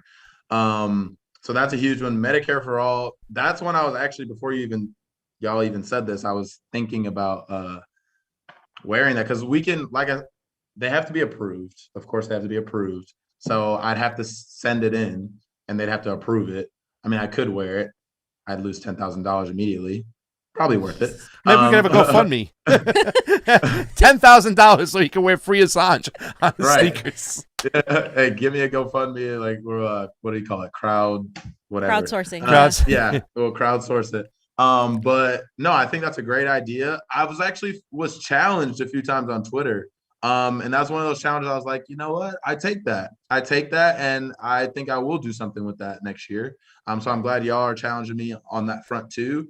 In the past, I've done Liberty Hill Foundation, I think, is who I did last year, and they do a lot of work in the LA community with Black and brown and poor and disadvantaged communities. So I did them last year, and I think 2 years ago I might have did like the Trevor Project or something, just for LGBTQ rights. So I'm happy to do something else next year, and I'll definitely be looking into that.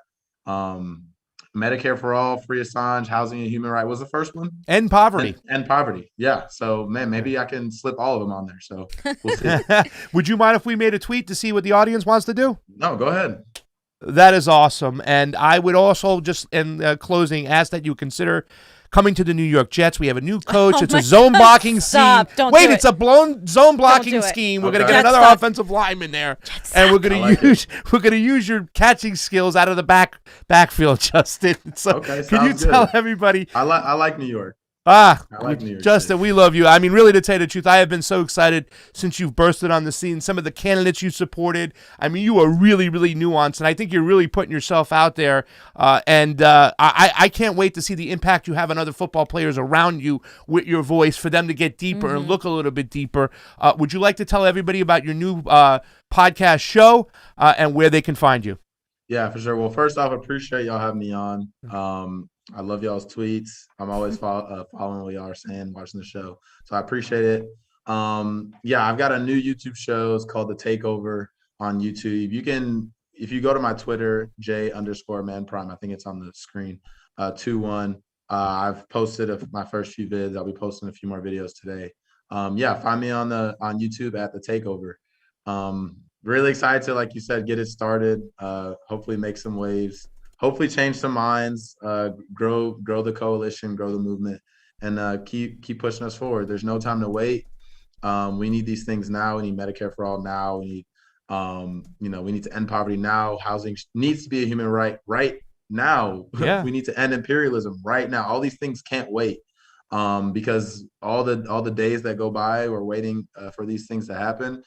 There's real people's lives that it's affecting negatively. So that's why I'm in this fight. Glad to join y'all in the lefty independent media space. And hopefully I can come back on. Yeah. Of course, we'd love to have you on again. Thank you so much, Justin, for coming on. And everybody go follow his new podcast. That is fire. Thank you. Yeah. Well, thanks for taking the heat on the couch. We know we're not that. We don't ask the normal questions we're- here, but if you can handle us, you'll handle anybody. Look. I play football in 100-degree weather in full pads with a helmet on. Okay, I can take the heat. I promise. I promise I can take the heat. We love you, Justin. Thank you for coming on in. All right, take care. You got it. Can we go for a 2-minute break real quick, or we're gonna do a quick 2-minute break? We'll be right back with Joe Biden.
Welcome back to the Convo Couch, everyone. Pasta Jardula here. And I'm Fiorella. And Johnny Sue still spending on the ones and twos. Fam, he's not joining the Jets. I'm so sorry. Dude, Justin is smart. I told you, dude. Like, there's Justin's never been really an smart. athlete at that level of nuance to talk about those things. And let me tell you something. Really Go back, intelligent, yeah. watch his Cuomo video. He's freaking calling for a criminal act. You know what I'm saying? A criminal oversight on Andrew Cuomo.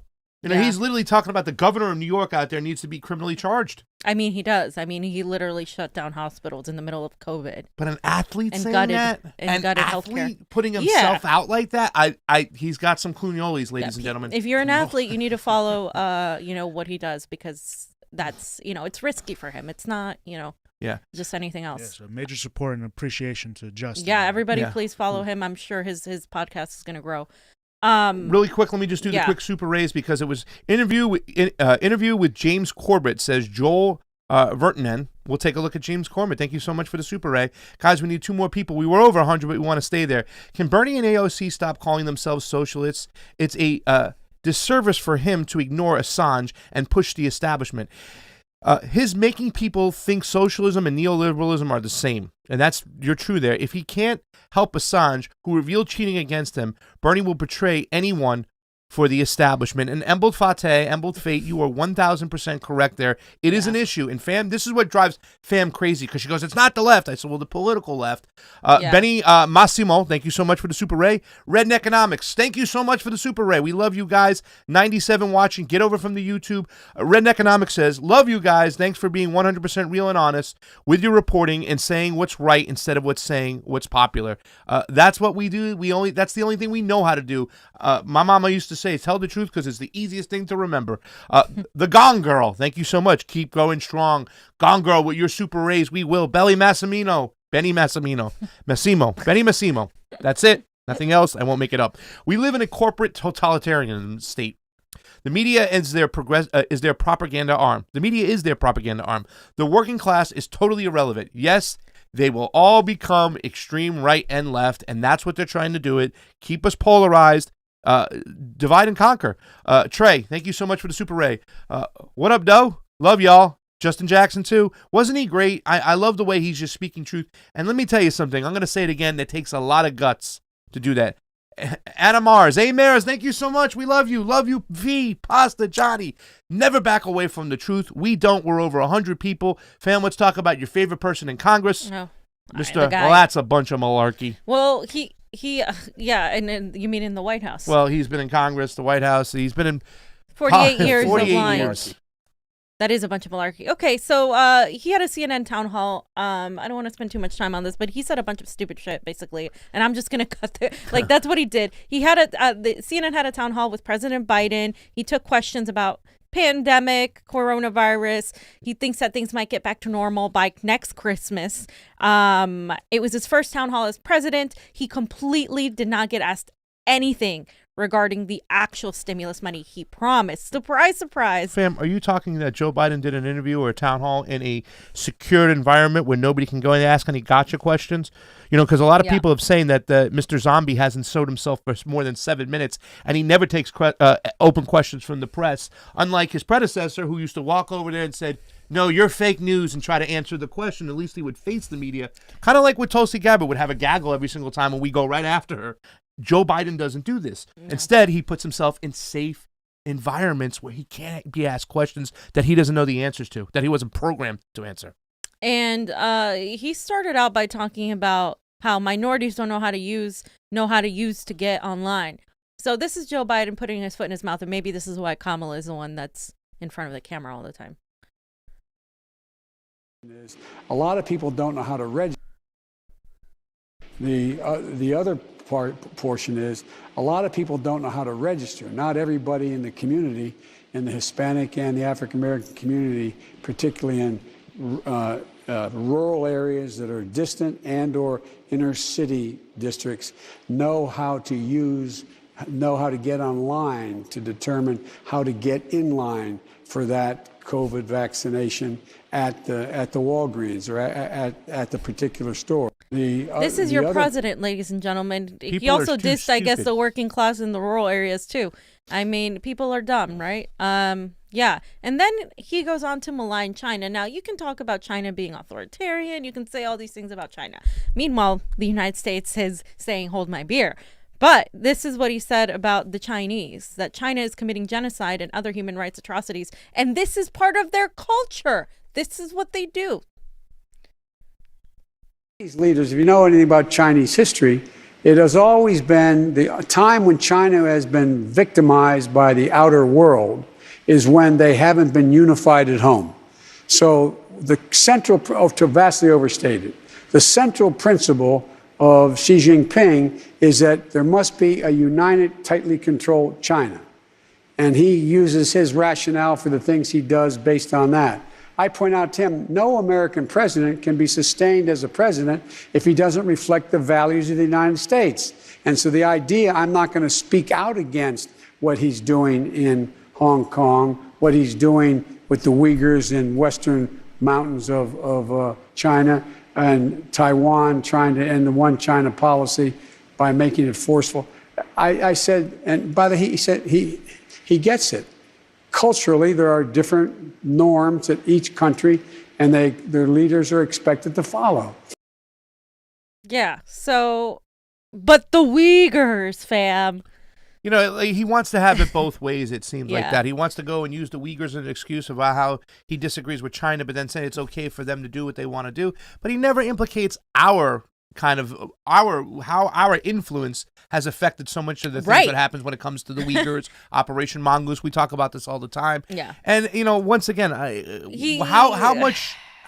how much have they bought off Joe Biden is the question a lot of people talk about. Is China in the pockets of Joe Biden? No, it's hard to ignore that when he's got a credit card from them. And Yeah, but that's I don't know. It's one of these lost questions. I'm still very, very much of the belief that there are people in China that are U.S., like pro-Hong, NATO-backed people who do want more of that Western capitalist mentality in China. But I don't think those people, I think those people are more likely to support Joe Biden. I don't think the vast majority of people in China are trying to get into Joe Biden's pockets. The reason China has to be forceful in some ways from our perspective is because if they're not, we will go and take over and impose our Western type of global imperialism on them. And so they have to protect themselves. This is what I hate, that the West does this all the time to the global South. Like, oh, they're authoritarian, they're this.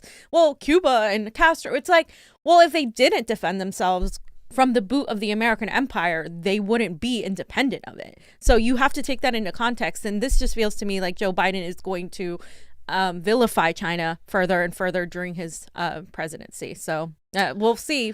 It remains to be seen. It's the craziest. It's one of the hardest things to talk about and really express and whatnot. You know, we talk about the Uyghur situation, whether it really be true, exaggerated, what's going on. Of course, we're against human rights abuses, whatnot, Absolutely. but we haven't seen a lot of the evidence there. And the whole thing, Well, they when we try to manipulate talk, that too. They Let's manipulate it. go. The whole thing we don't talk about is why that area is the way it is. Okay, Yeah. Right. the Wahhabist Muslims from Turkish mentality living in China that have gone to Syria to kill Americans, whatnot, and stuff.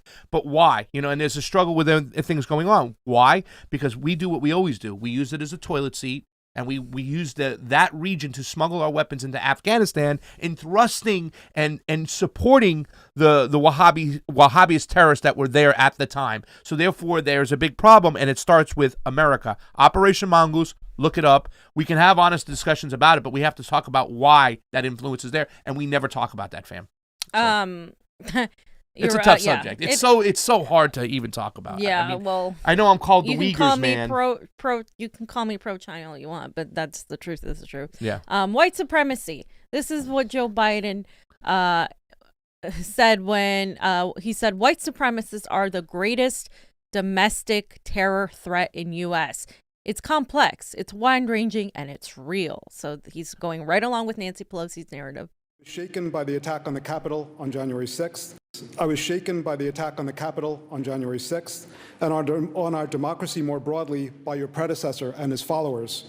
While I appreciate efforts being made to bring them to justice, Look at his face. I worry about ongoing threats to our country from Americans who embrace white supremacy and conspiracies that align with it. What can your administration do to address this complex and wide-ranging problem? It's complex, it's wide-ranging, and it's real. I got involved in politics to begin with because of civil rights and opposition to white supremacists, the Ku Klux Klan. Really? And the most dangerous people in America continue to exist. That is the greatest threat to terror in America, domestic terror. And so I would make sure that my Justice Department and the Civil Rights Division is focused heavily on those very folks. And I would make sure that we, in fact, focus on how to deal with the rise of white supremacy. And you see what's happening, the studies that are beginning to be done, maybe at your university as well, about the impact of former military, former police officers on the growth of white supremacy in some of these groups. You may remember in one of my debates with the former president, I asked him to condemn the Proud Boys. He wouldn't do it. He said, stand by, stand ready, or whatever the phrase exactly was. It is a bane on our existence.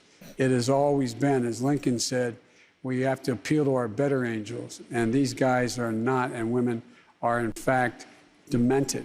They are dangerous people.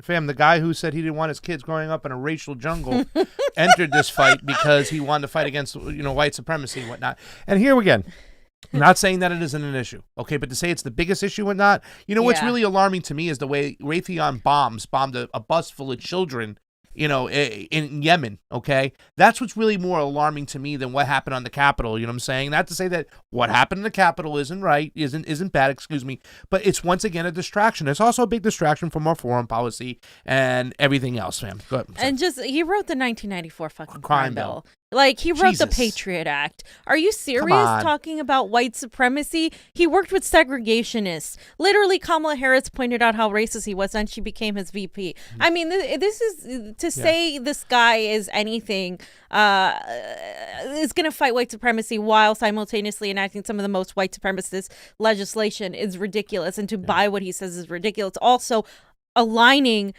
conspiracy theories with white supremacy. What conspiracy theories? The fact that our election system is questionable at best. It's questionable at worst. It's completely completely undemocratic, completely entirely fraudulent. Like that's what now that is a white supremacist talking point. That's a very dangerous downward spiral we're getting into. It's pretty awful and stuff, you know what I'm saying? And also the fact, you know what I'm saying, we talk about that crime bill and whatnot, and he was against federally mandated dollars to go to busing for poor kids to go to better schools, and he was totally against it. I don't give this shit about, well, what is he doing now? What is he doing now? No. He did enough to say that you should accountability. He's never taken accountability, and you should never trust a guy like this. I don't care that he's pandering to the people of color community because it's not right. He's done so much to the point you say, no way. Like Justin Jackson said, I'll never vote for a warmonger like that. It's disgusting. Sorry, fam. So this is scary, by the way. He ran on. People told me, Fiorella, you need to support Joe Biden because he's at least going to forgive student loans. He's at least, how would that change our life? Oh yeah, that would be great if we could get student loan forgiveness. That would, a whole generation or two that is completely in debt now, from millennials like myself to Gen Z, completely in debt because of schooling. It would be life-changing. You need to vote for Joe Biden because of this. You know why I didn't vote for Joe Biden? Because I knew the moment he won, he would backtrack on every single fucking policy he did. And guess what? He did. He's backtracking on the anything remotely to do with student loans. He's backtracking on the $2,000 stimulus. He and his cohorts completely said the day they win, that they would give. He's also gutting Medicare, and we're going to talk about that. But this is what he said to somebody that said that they wanted a student loan cancellation. Loans are crushing my family, friends, and fellow Americans. Me too. The American dream is to succeed, but how can we fulfill that dream when debt is many people's only option for a degree? We need student loan forgiveness beyond the potential $10,000 your administration has proposed. We need at least a $50,000 minimum. What will you do to make that happen? I will not make that happen. It depends on whether or not you go to a private university or a public university. It depends on the idea that I say to a community, I'm going to forgive the debt, the billions of dollars of debt for people who have gone to Harvard and Yale and Penn and schools. My children, I went to a great school, I went to a state school. But is that going to be forgiven rather than use that money to provide for early education for young children who come from disadvantaged circumstances? But here's what I think. I think everyone, and I've been proposing this for 4 years, everyone should be able to go to community college for free. For free. That costs $9 billion, and we should pay for it. And the tax policies we have now, we should be able to pay for it. You spend almost that much money as a break for people who own racehorses. And I think any family making under $125,000 whose kids go to a state university they get into, that should be free as well. Okay, so where's the bill? Where's the policy? Push it through. Forgive everybody who went to a state college or a community college. Forgive it. He's not going to do it. Instead, he's going to conflate the issue and lie like he always does. You know, fam, it reminds me of the time that once they won the nomination, all of a sudden, he wasn't going to ban fracking when he was going through the whole time, him and Kamala, saying that they were going to ban fracking. He's a liar. Johnny, I want to hear your opinion on this. Oh, it's just fucking... Well, this is why I didn't vote for fucking Biden, just like you, Fee, because we knew he was going to backtrack on everything, just like he backtracked it on the fracking, right? Mm-hmm. Yeah, like that's the prime example. You're going to backtrack on that. Everything else is on the table. Right. I mean, this is ridiculous. Who cares where they went to school at this point? And further, just forgiving people for going to community college and not for a private university. Sometimes smart kids get into of poor or working class families, or families that aren't even poor, but that, you know, can't afford $100,000 a year on tuition, get into good schools. So they're not going to get their student loans forgiven because of wanting to go to a good school. That would give that's a very elitist perspective. Only the rich can afford to send their kids to a good school. This is why we have the vast majority of rich people who go to some of these universities. And you know what I mean? And it's like, it's increasing the classism. It's increasing the class divide. He is backtracking on everything he ran on, and people need to hold him accountable, especially the fucking progressives that told me that I was, supporting racism by not voting for Joe Biden. Well, here it is. There he is. And it gets worse because I was told I have privilege. Yeah. Like, I was privileged not to vote for Joe Biden. And I was like, really? The guy who said that he didn't want his kids growing up in a racial jungle, and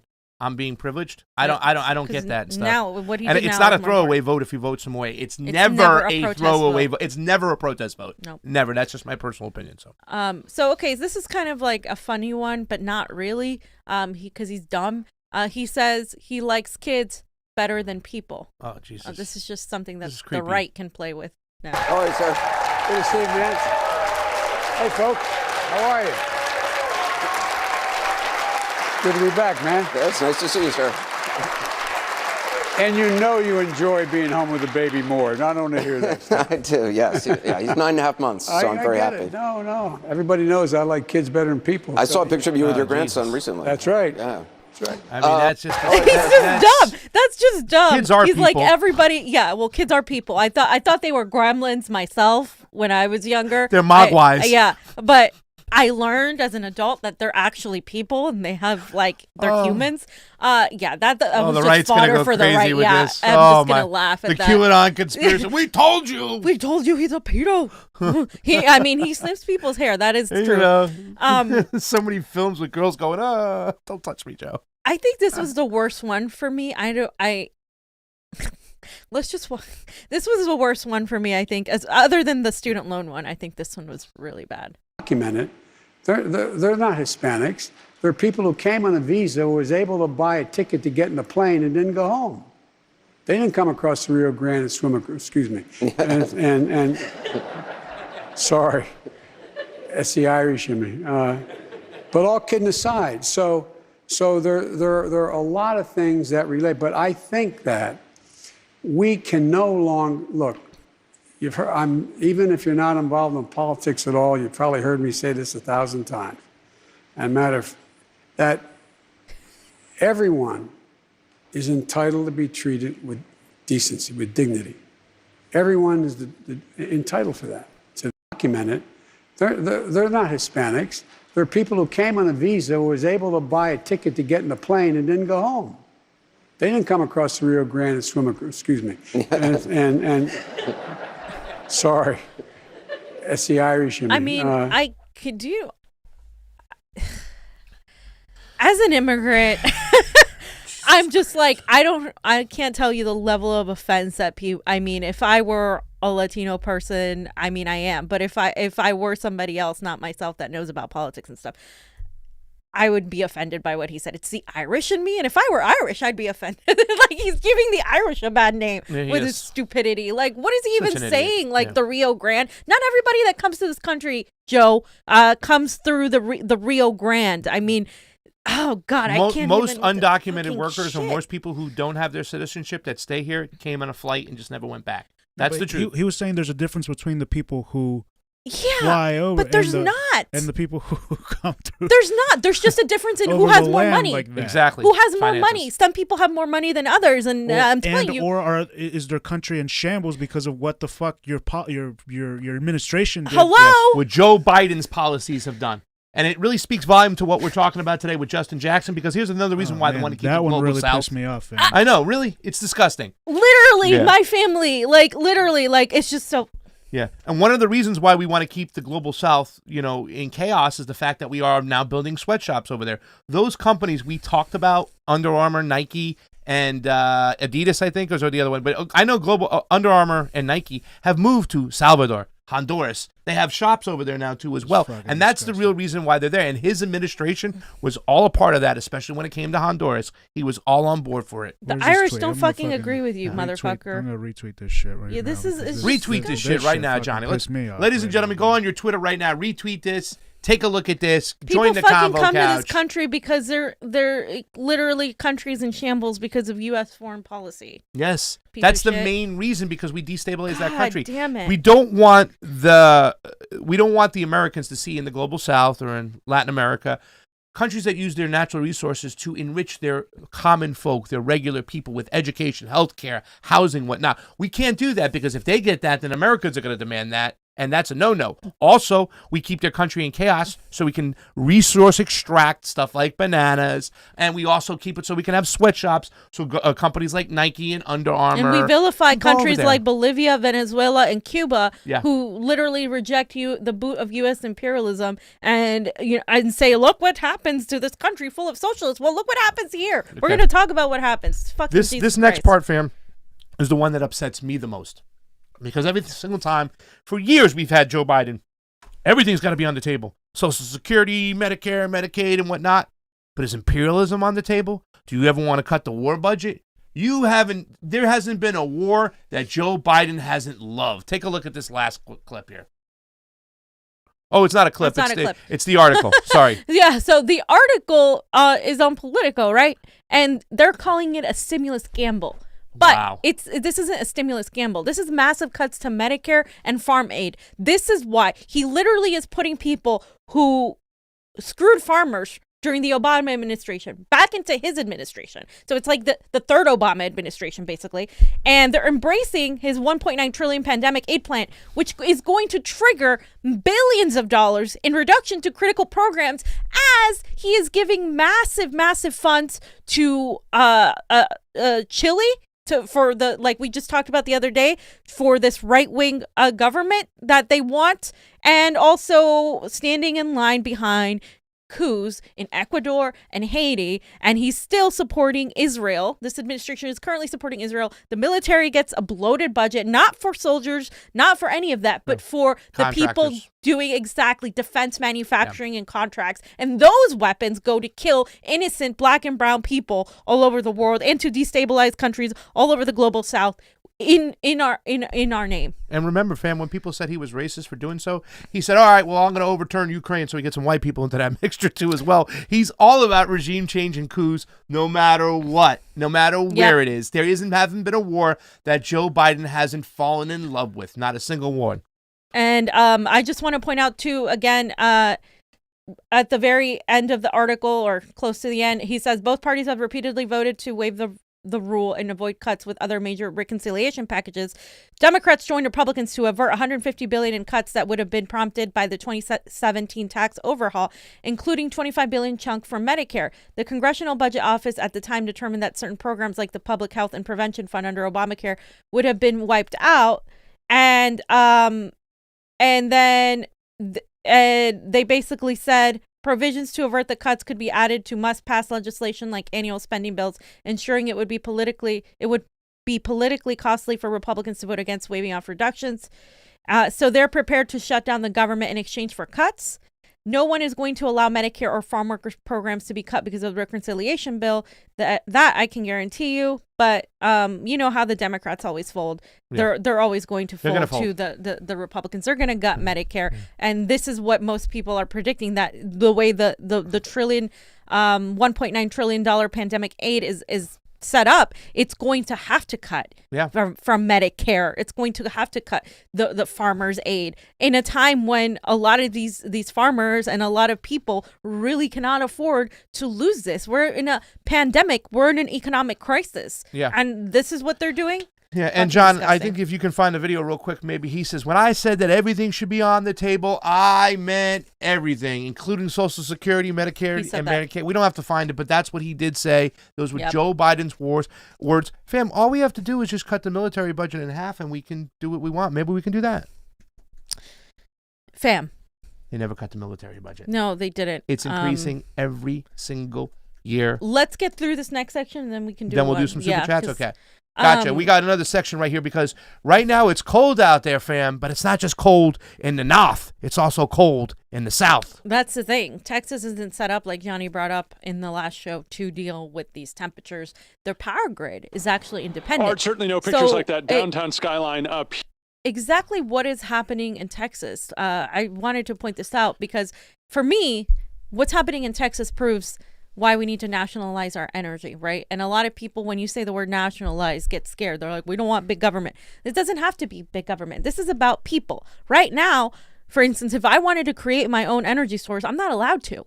It's illegal to create your own energy source. Yeah. Why? Because it's privatized in certain states, right? If it's not privatized, it's the government controls it, which is also bad because then shit like this happens.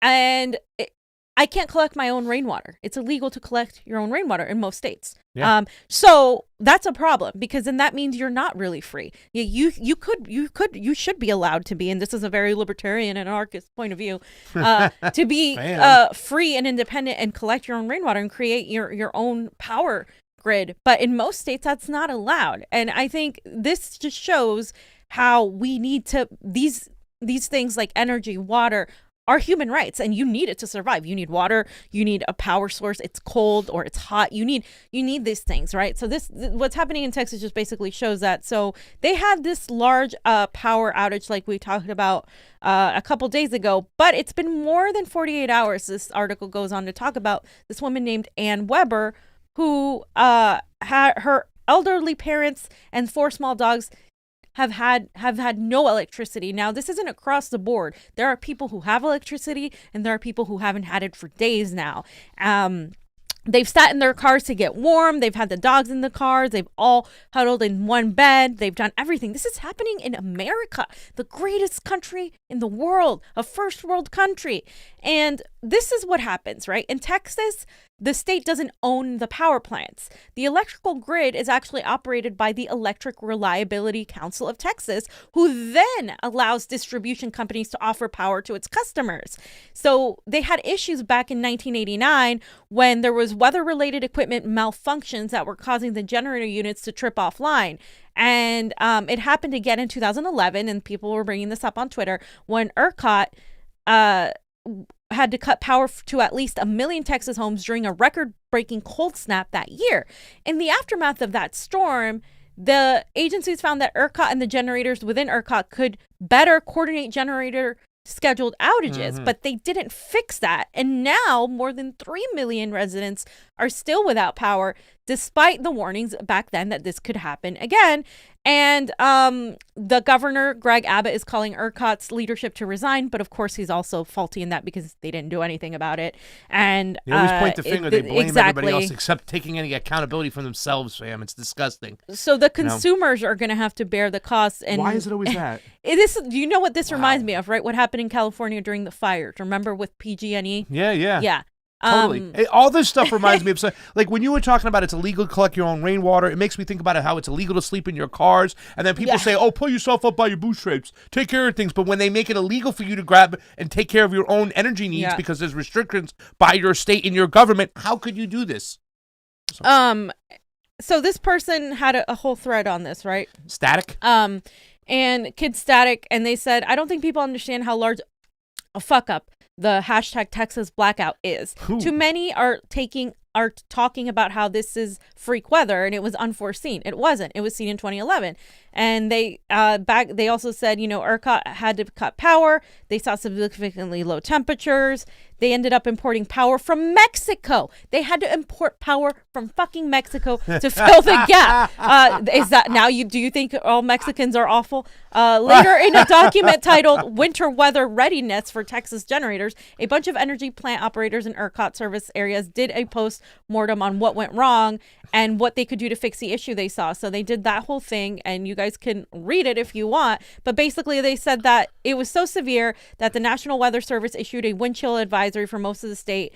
North Texas saw a record-setting sleet and snow, blizzard conditions, and temperatures below freezing for well over 100 hours. Do the math, fam. How long is that? That's like 5 days. Pretty much. Snowfall was seen as far south as San Antonio. Dallas-Fort Worth reported hundreds of water main breaks, and this led them to call it a 1 in 10 year event.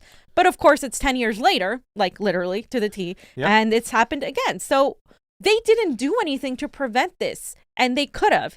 And here is the why, right? Like why is this such a big deal? Why does this happen? Well, Texas and ERCOT should learn that for power grids, sharing is caring. So this is how the U.S. is set up. You have California and the West and part of the central part of the United States, and then you have the East, and they all share this power grid. Texas, it's on its own.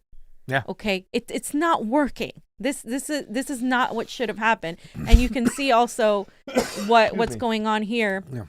As well, the outage scale, and the red areas are the most, the blue areas are the least, and they are operating. They basically don't have enough power, right? Yeah. To generate this, and most of the electric failure is due to the thermal power of outages, and thermal outages rather than renewables are the main supply gap. So people who are saying that, oh, this is due to the fact that Green New Deal. No, that's actually not accurate. Around 20 gigawatts of generation is on outage as of midday. Total wind output is slightly below expectations, but the main supply issue is lack of available thermal generation, both gas and coal, due to freezing conditions. The weather has caused major issues in gas markets affecting power. Gas production in Texas dropped at least 16% due to well freeze-offs and shutdowns of processing plants due to cold weather. And the gas prices, of course, also soared. What could help with this? Gee, I wonder, maybe solar type of energy, a different source of green technology. But no, we don't have that in America because we are a country where, we don't put these things first. We think it's not going to happen. And the wind farms, of course, are just a small piece of the Texas power woes because, like I said, there's a lot of people saying that this is all the wind farms. No, nuclear and coal, natural gas and coal actually played a bigger role, and that in these blackouts. And basically, the article talks about how is your computer died? Oh, no. how gas has basically caused this turbine and that effect. And I think it's important to note that because you're going to see the talking points like how we need more coal, we need more gas. We need to not be dependent on one thing. Yep. And that's largely the issue. It's kind of funny. My friend today called me from Nevada today. He's out there. He's actually working for a solar company. My good friend Brendan Cook, love the dude and whatnot. And it's so funny because we're talking about what's going on right now as far as what's happening in Texas. And, we also talk about the cryptocurrency situation, how they're getting electricity and stuff. But I don't understand why individual solar panel, mechanisms would be frowned upon when you can Right. have it for yourself and your house, whatnot. So if you live in Nevada, go see my friend Brendan Cook and hook you up with some solar panel and stuff like that. But we have to do more studies on this because, once again, being a climate activist of sorts, we want to get clean, natural energy. And the fact that we're still kind of like forced to stay on oil and coal and whatnot, it's nonsense. You can create jobs in new industries. Absolutely. I think you Yeah. should. I think the left needs to talk about more about how that will happen. Yeah. And so Johnny, just go to the second tweet under the problem with capitalism, not the first one, the second one. Because I just want to. my computer this just out. shut down out of the blue. Look at that. Yes, that one. So basically, the summary is that Texas electricity power plants didn't want to absorb the cost of natural gas surge, so they cut the power. And Texas ERCOT, ISO, gets the rules changed so power companies can price gouge consumers. Yep. So amidst all of this, Yep. because of the system we're in, and you're going to hear me say, I'm sorry, this is the way it always goes with capitalism, because the profits come first before people. And all these folks are freezing. Meanwhile, we have COVID too on top of that. So imagine people who are going to get sick from just whatever else is there besides COVID, right? And there's like this whole structure is falling apart. Yeah. And this person was retweeting Joel Montfort, who also said it's looking like power plants in Texas unplugged to avoid skyrocketing natural gas spot market rates that went into hundreds of dollars to avoid losses. And they now passed an emergency order allowing them to charge consumers those spot market prices. Capitalism at its finest. And you can see that right there for you guys as well. Yeah. Dude, let me tell you something, dude. Solutions are available. We have to embrace green energy because it's there. The sun's not going to run out. The wind's not going to stop blowing. The currents aren't going to stop going. And when these states and these counties, they restrict you from doing that, fam, when you can't collect your own rainwater, when you can't have your own solar energy, it's ridiculous. And it raises questions about this topic. We'll get to that eventually because I want to have a discussion once we get to the end of this section about that question. So Lawrence Strell said, if anyone up north is confused about what's going on in the South and why people are so worried, afraid, angry, Texas leadership is telling people in residential areas to conserve power and to prepare for this to last multiple days in 8-degree weather, while most of us, about 4 million as I'm writing this, have no power at all. That's ridiculous. I would say about half of these homes, my own included, are not run on gas. So we rely on electricity to do anything, like to cook or boil water or make it safe to drink something. That has to be done because city water tables are so low. After days of dripping running faucets to prevent freezing and bursting, that contaminated water is all that's left. People cannot keep their children, elderly parents, or pets warm. People who rely on oxygen machines can't get air without power. Homes are sitting roughly at median of 45 degrees with good insulation and still dropping. This house would be completely frozen because we don't have good insulation, which puts anyone living in that condition at risk for hypothermia. Most homes here do not have good insulation. Here are our views while we freeze, some of us to death. Austin, Houston, and Dallas skylines. Austin, Houston, Dallas skylines. And let's remind people that they cut this because they wanted to save themselves a few bucks. They didn't necessarily have to do it. But when it came to their capitalism and their bottom line, they said, screw the people and you're going to pay for it on top of it. We're going to freeze you out and then charge you for it. And empty Disgusting. buildings. Of course, hospitals need Yeah. to be kept, right? But Empty or grocery buildings. stores, maybe. But everything else, I mean, what the hell is going on? Yeah. Some people didn't lose power at all. Some people have lost power for days now. Yeah. This is completely an example Yes. of why this doesn't work. You cannot, there's no free market when the market is rigged. That's the issue I have with some of these Exactly. right-wing libertarians. Yes. Is like, they're like, no, let the market work itself out. This No. is what happens Exactly. when the market works itself out. Because you know why? When everything's for sale, fam, your government's for sale, your elected officials are for sale, and then you don't get anything, and capitalism turns on itself. It actually doesn't work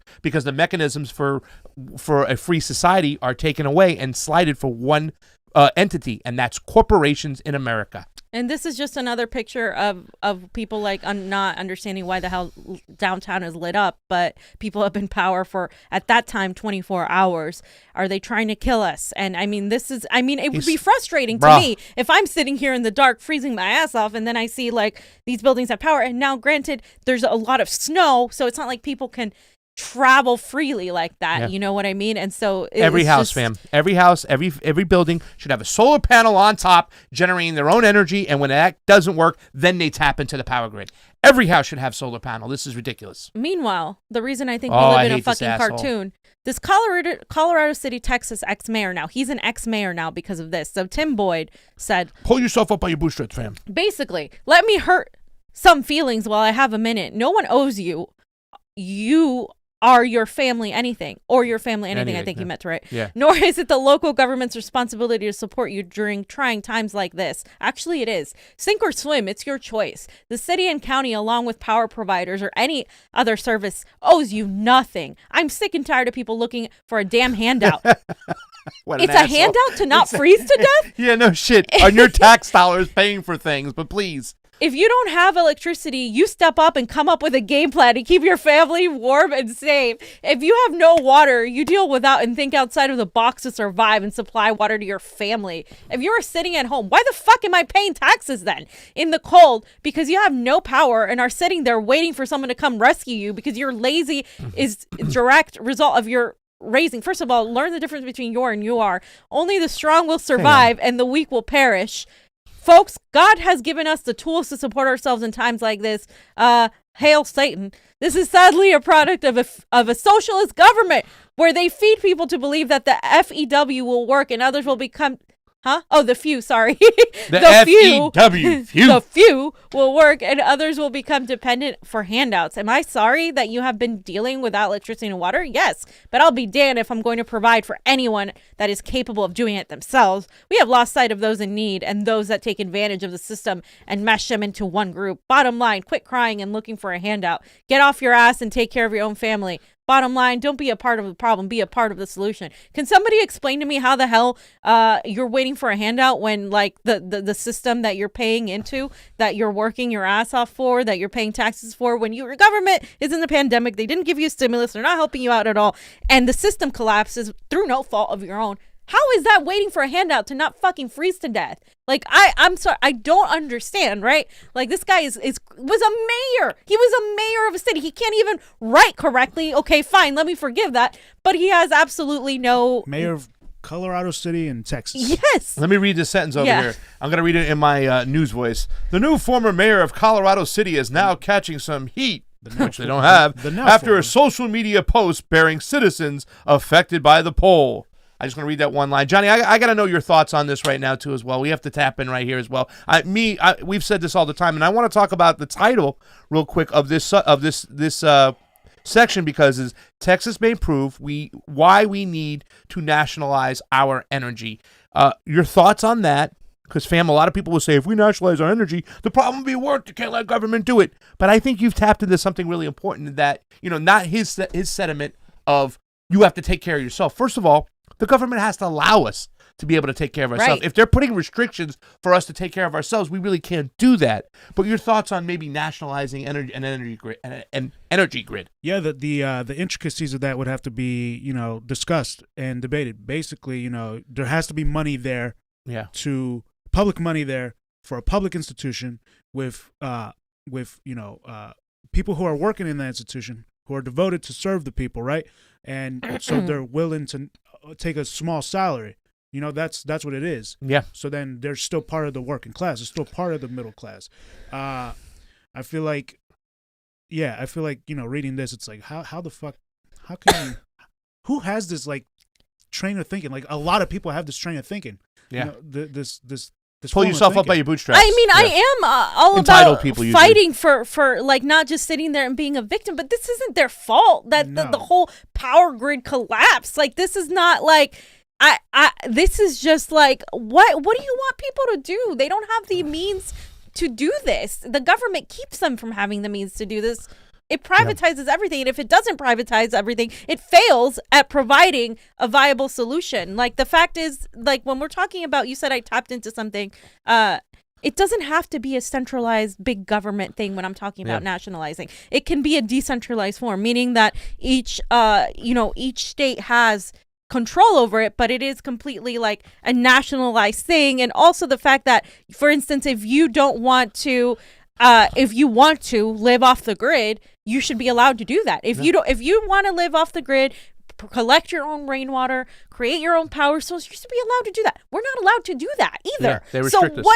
What is the solution then? It's definitely not privatizing the power grid, or it's definitely not enough to, because people are like, well, the government in Texas controls the power grid. No. It's still privatized because the fallback or the consequences fall on the people paying this money. They're literally price gouging these people who are sitting in the fucking dark. There's a problem with the system, and like you have to stop thinking about like in terms of, oh, this is communism, this is socialism, and think about it in terms of humanism, because it's a humanistic approach to say, hey, none of us should have to worry about basic human rights, like energies and stuff, and you can figure out how you want to get your energy. If you don't want to get it from what the government is giving, then that's fine. That should also be your choice. That's why Pasta's a civil liberties guy. Yeah.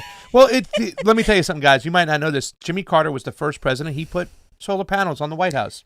Ronald Reagan came in office. He took them off. You know what I'm saying? The corporatism of America is ridiculous. And the reason why a lot of people want to kind of crush solar power, and they say, oh, it's not as good and stuff, is that when you have a solar panels, you actually sell back the electricity you don't use to the grid, and you make money. And they can't allow that happening. They have to get their profits out there. So that would crush their industry. That's why I say it all the time.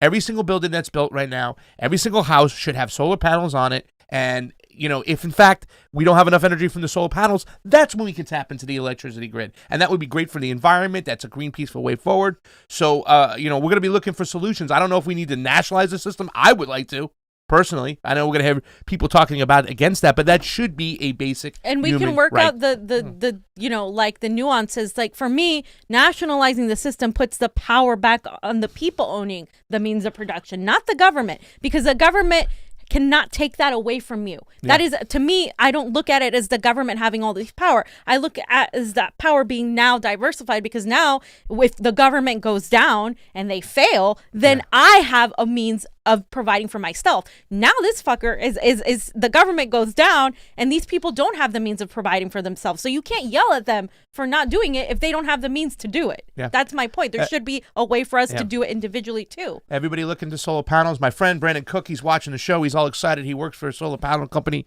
in Nevada. And let me tell you something, it gets cold at nights over there and it gets hot during the day because the electricity, the grid also goes down when it's extra hot. You know what I'm saying? And once again, they'll take advantage of us by these rolling blackouts, and they'll put it on the consumer to pay the extra. And he resigned, by the way. This guy, he resigned. He stepped down. So let's take a look at solar panel stuff. Let's do some super rays really quick. Do you want to do the last subject real quick, Johnny? It's a quick one, or do you think we had a long enough show today?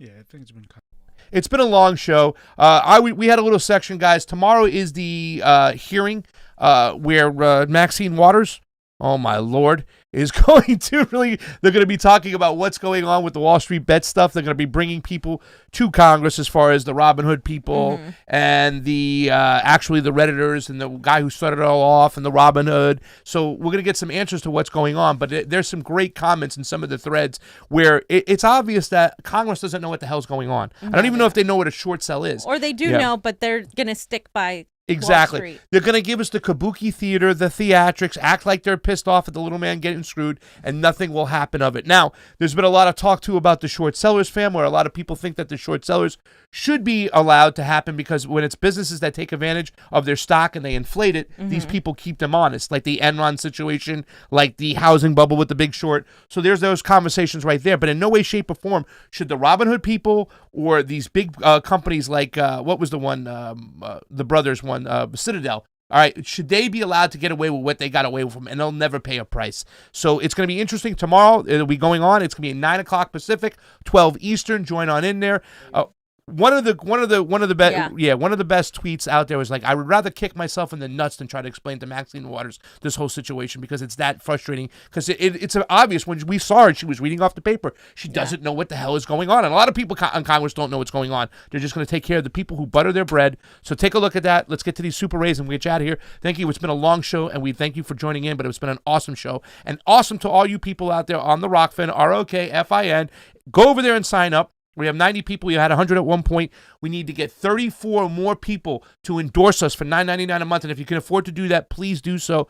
We're going to also have some great information coming in the next couple of days because there's some protests going on. Once we get all the details, we will share it with you. But Sergeant Hoodle said, hey, MAGA Convo fan here. Hey, MAGA Convo fan here. I think NFL players should be able to kneel for injustice awareness, but NFL shouldn't promote political slogans like BLM or MAGA and stay as politically neutral as possible, in my opinion. That is something that people talk about a lot. I know there's a lot of people who get frustrated, fam. They're like, I wish they would just keep the politics out of here because they're only displaying one side. And now a lot of those MAGA people and those Republicans are bringing the stuff I talked about for years, about the Nike situation. And they're using that as a weapon to weaponize, say, hey, well, how could you talk about this when you're making millions of dollars off slave labor in those other countries? True. So now it's just being used and weaponized rather than the conversation that needs to go on. So True. I mean, there's a difference between politics and like humanity too. Yeah. I think we have to start considering what is human and what is political too. Human. Yeah. Anyway. Revolutionary Koala, thank you for the Super Ray. It's always appreciated on the couch. Reed Barker, Johnny Grass Twitter account suspended. No. What the fuck? Are you serious? Oh my God. Can we call Johnny Grass to get him on the show? Get the fuck out of here. We have to get Johnny Graz. This is the man Oh over here. my God. Johnny Graz is one of my favorite people on this planet. Johnny No Graz- way. Like, what the fuck? He used to work for TYT. He was one of the executives all the way from the top. Thank you for letting us know. That's fucked up. You know, he's been constantly attacked by these neo-progressives, these boutique leftists too. I'm sure they were reporting him, and he doesn't bite his tongue when it comes to things. That's what we love about him. That is fucked up. This is unbelievable. All of you who support censorship, this is what happens, guys. They're shutting down. If they can suspend his account, they're gonna suspend my account in like any time at this point. Like Johnny Graz, Jesus. like he wasn't that even. Oh my God! What did he violate? This is so fucked up, guys. This is why the Convo Couch is against censorship, and we're gonna continue pushing that. God damn it! It's terrible. All right, guys, that's it for today. Johnny, you have anything else? Johnny's got a few things. Streamlabs from Streamlabs. Here, put it up. I'll read it if you want. From Trey. It says me again. LOL. We love you, Trey. Thank you for the Streamlab contribution. Oh, hold on. Here it is. Hey. Where's he at? Pop up there, Trey.